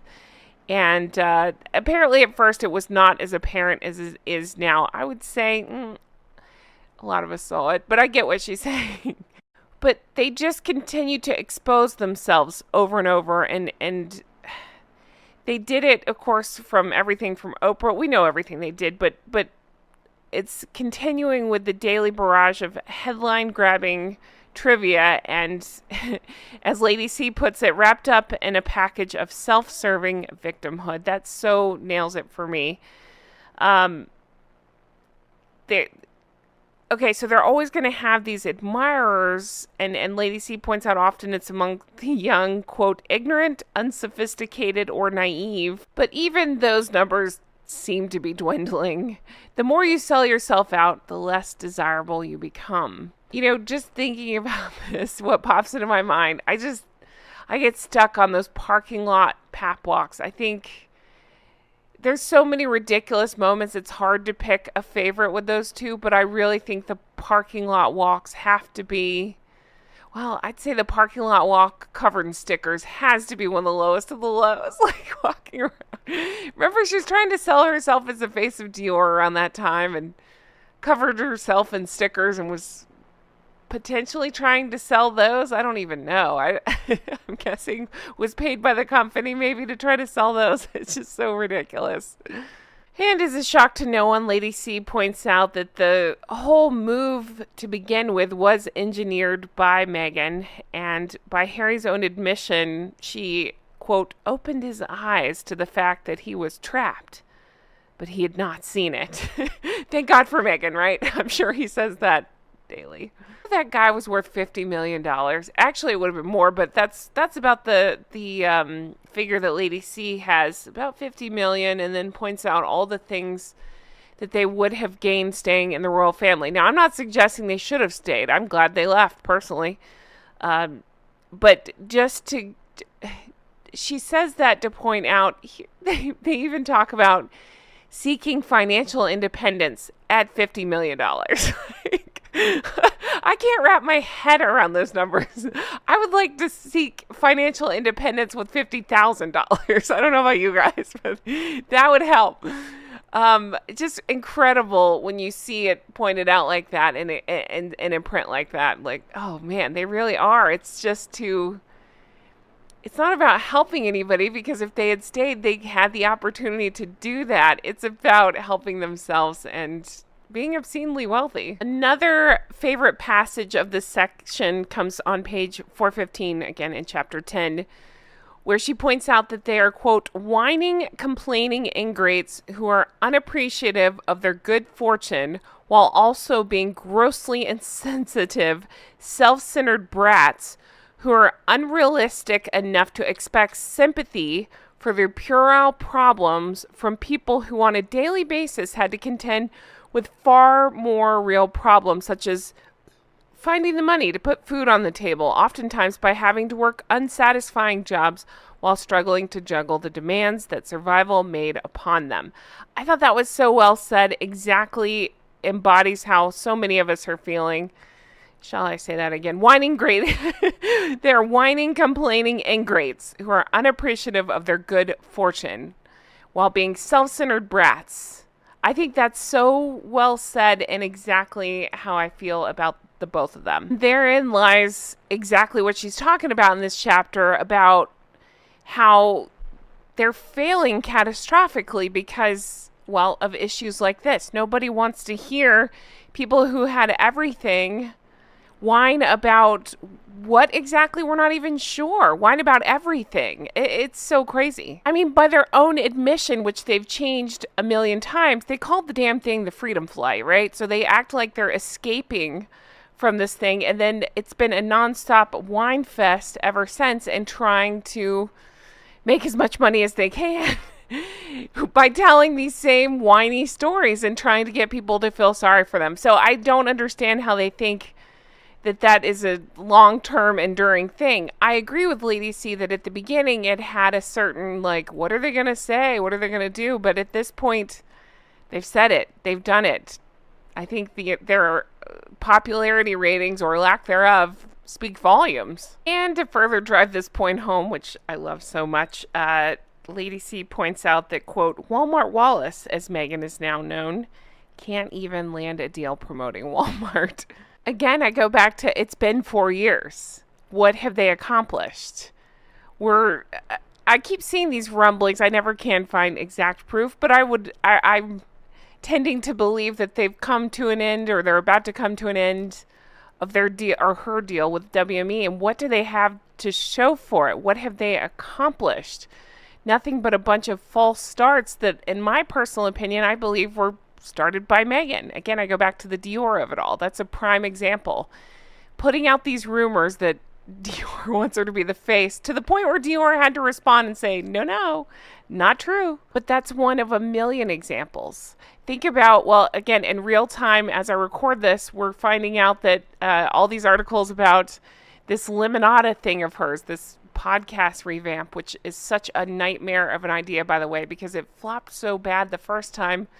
What is there to revamp or revisit or redo? It doesn't make any sense. But then, as I'm recording this, again, I'm a few days ahead of when this will be released, there's articles out that say, oh, no, that's had to be put on the back burner because of her, wait for it, jam business.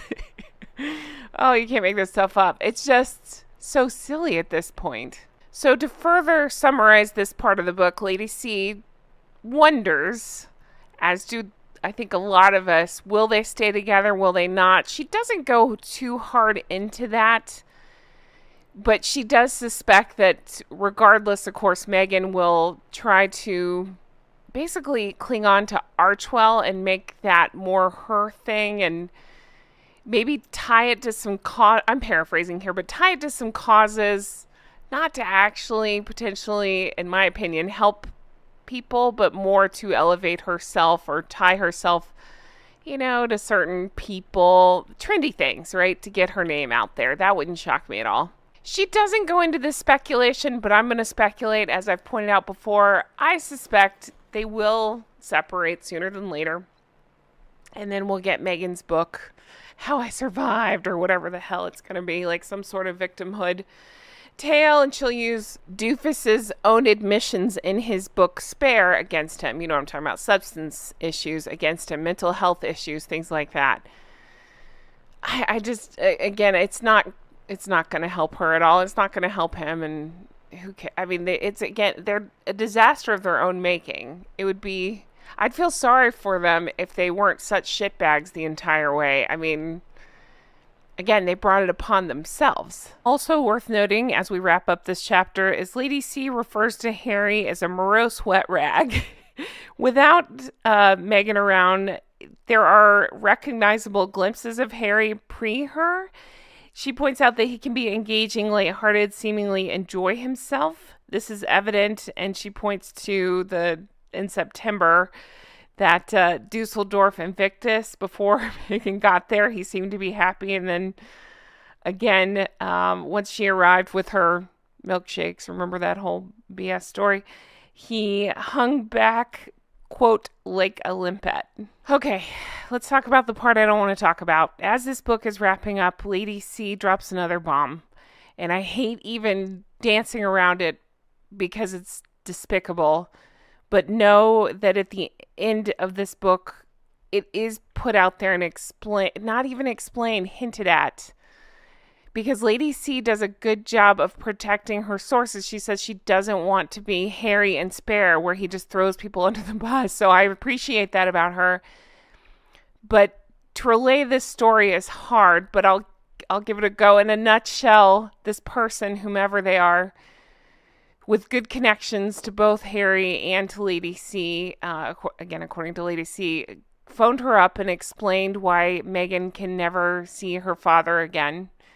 It's the thing we've danced around before, that allegedly Meghan fed this story to Harry about the worst thing that a father, you know where I'm going with this, disgusting things.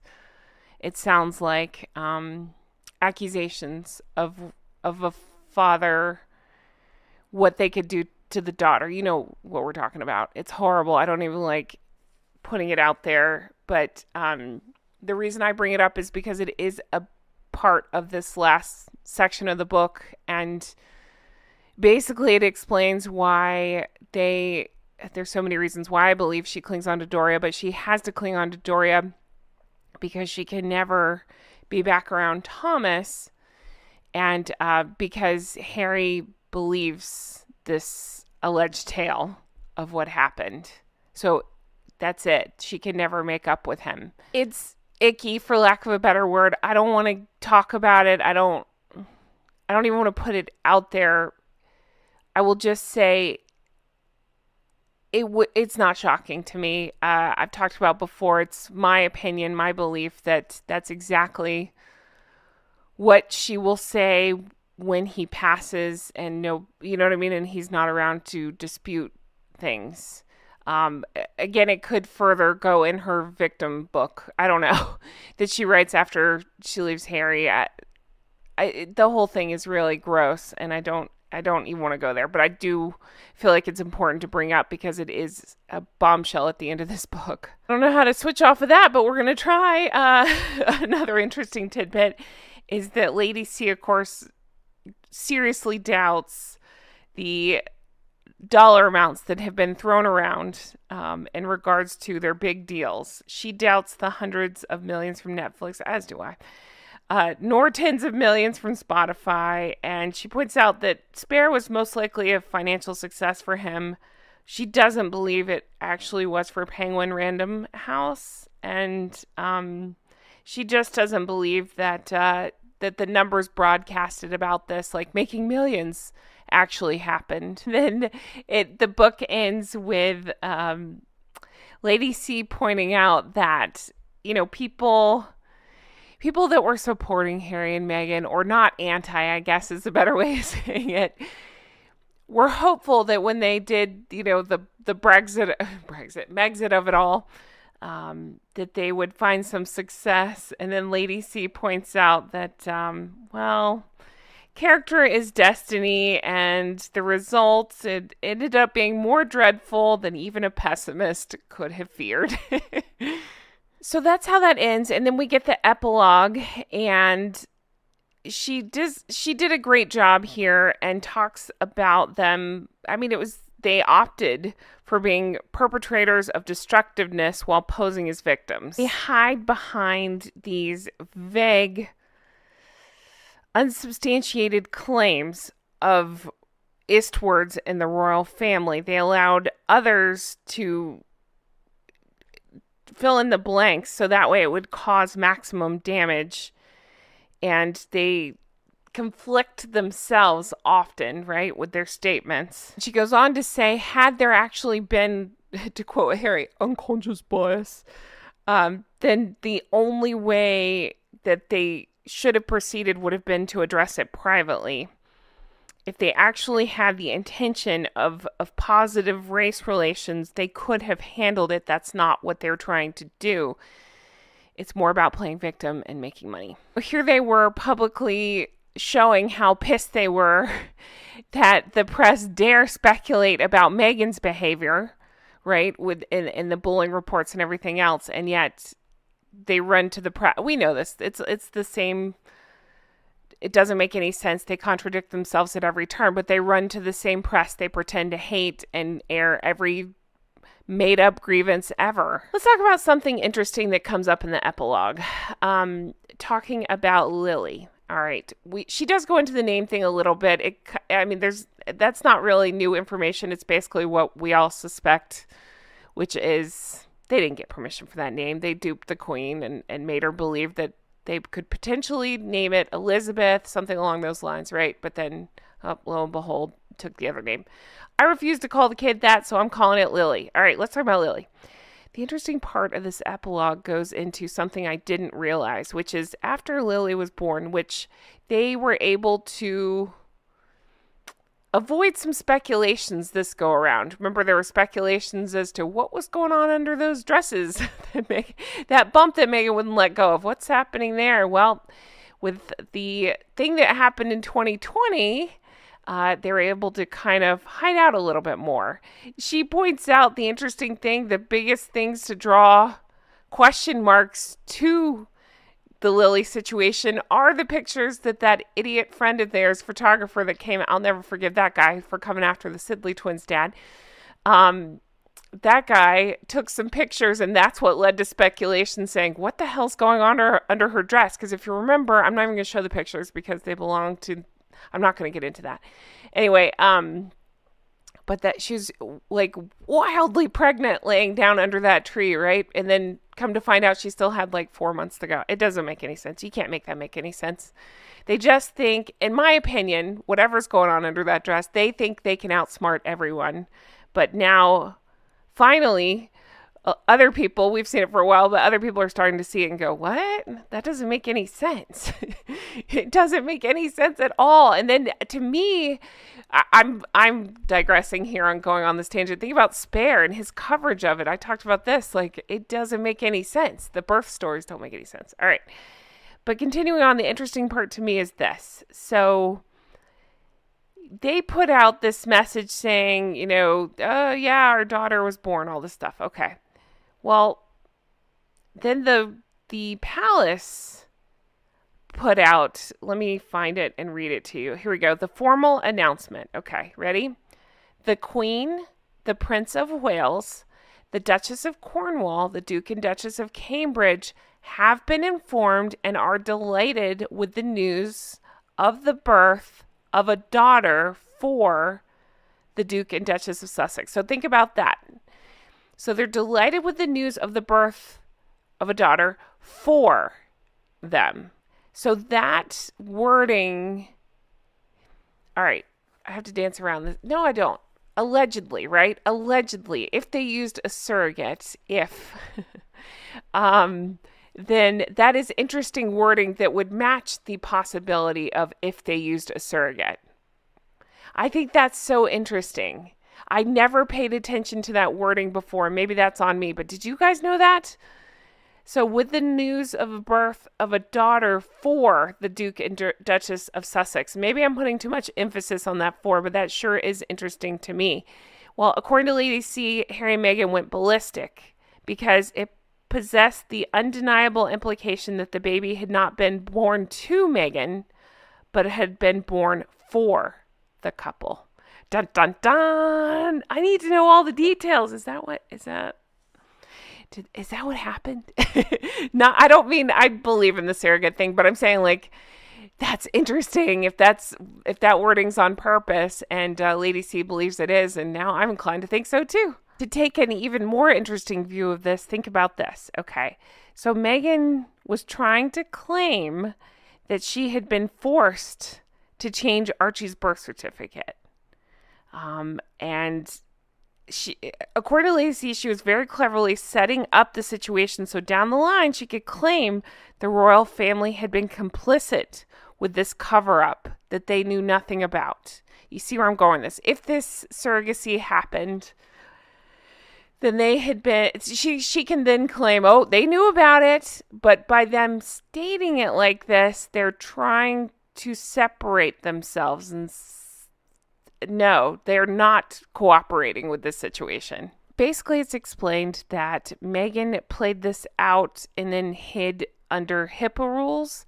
And so they're kind of bound by the fact that they were able to get these birth certificates. Then the palace has to include them in the line of succession. I'm hesitant about this part because I get pissed off too, and I don't understand that at all. We're talking the palace here, the royal family. If everybody else has to go through these ways of proving that, the kids in the line of succession are, if they all have to go through the hell, then why doesn't Meghan, right? And besides, forget all that for a second. Again, normal circumstances, who cares how the kids get here? They're your kids. I understand that. And I also understand line of succession, we're dealing with something different. But they're not royals anymore. They stepped away. So what are we doing? Why do the kids even need to be included? And why do these dimwit? I know why they insist on it, but at face value, let's play that game. If they're like, oh, everybody's the S words, why are they insisting on it anyway? I know why, because everything they say is full of shit. They can't tell the truth if their life depends on it. So there's that. All right. And the whole book wraps up by pointing out that they fail to appreciate that they've chiseled themselves into the public's consciousness as the, quote, two biggest complainers of the age. They're perpetrators who have tried to pass themselves off as victims, and the irony of ironies in the process have turned themselves into the ultimate victims of their own failings. How do you beat that, right? So well said. Exactly how I feel. Such a great book. And then we had at the very end plates, which is just pictures that supported some of her, stories in the book. They're all pictures we've seen, pictures from the wedding, things like that. Pictures from engagements, pictures like that, that potential baby bump falling right in the purple dress, things like that. So that's how the book ends. Again, I'm so glad I covered it. I really enjoyed this so much. So well written. I can't say enough good things about it. I hope you enjoyed this as well. It's been so fun to recap all of this and go back through it all with you.